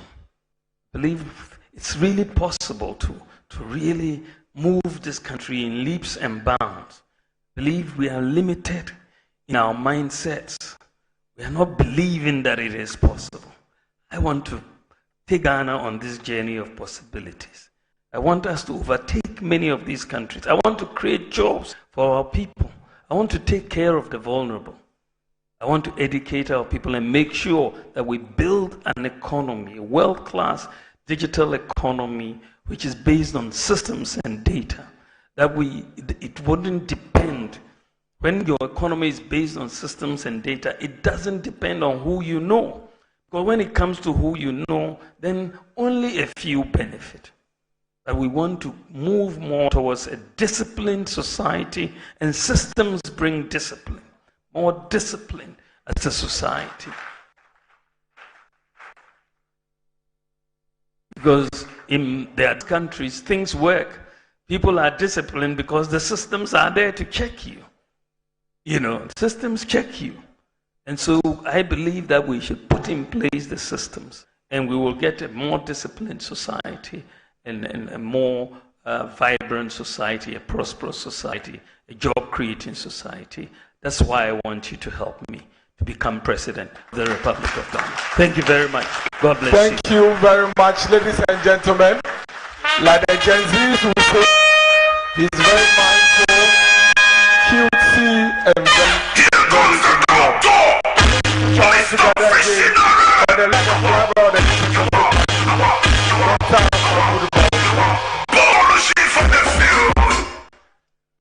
Thank you. So at this juncture, please, let's continue putting our hands together for the Vice President as he sits down. Very, very mindful, very cutesy, and very demure. His Excellency Dr. Mahamudu Bawumia, 4 hours of grilling questions, 4 hours of answering one of the toughest questions that any sitting vice president has been subjected to. And you all agree that never in our recent time have we ever seen any presidential candidate subjected to such grilling questions. Please put your hands together again for Dr. Mahamudu Bawumia. Let me quickly say that it's unfortunate we are unable to take every single question for obvious reasons. Over 200 people in this room. Please, we apologize. Just as when you open your phone lines on your radio shows and your TV shows, you are unable to take every call.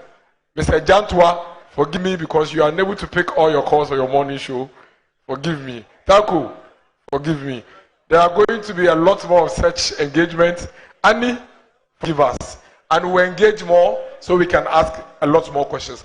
For those of us who couldn't get a registration done before getting into the auditorium, please show your invitation at the registration desk and complete the process. We gave each of us copies of the abridged version of the manifesto. Please, let's go through this manifesto and let's continue the conversation from tomorrow. God bless us all. I started the program with a prayer and I'll say the closing prayer as well. Father Lord, we thank you for such an stringent engagement. We thank you for guiding us through the process for over 4 hours. We pray that as we get back to our homes, you join us on this journey and help us to get back home safely. This and many more we pray for in the mighty name of Jesus. Thank you and have a good evening, ladies and gentlemen.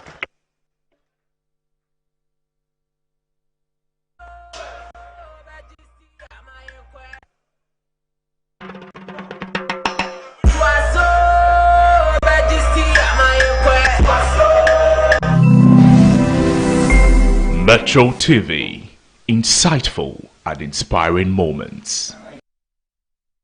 The luckiest. Star 712 hash. Luckiest everywhere. 8K. Hey, you can get 8K. Get back packing from your command. One line. Hey, wait. You can put it on his tab. This is my man. Good luck. Hey, yo, Bill Radio. We are star 712. It's much more phone. I'm on dialing the magic numbers. Star 712. Now.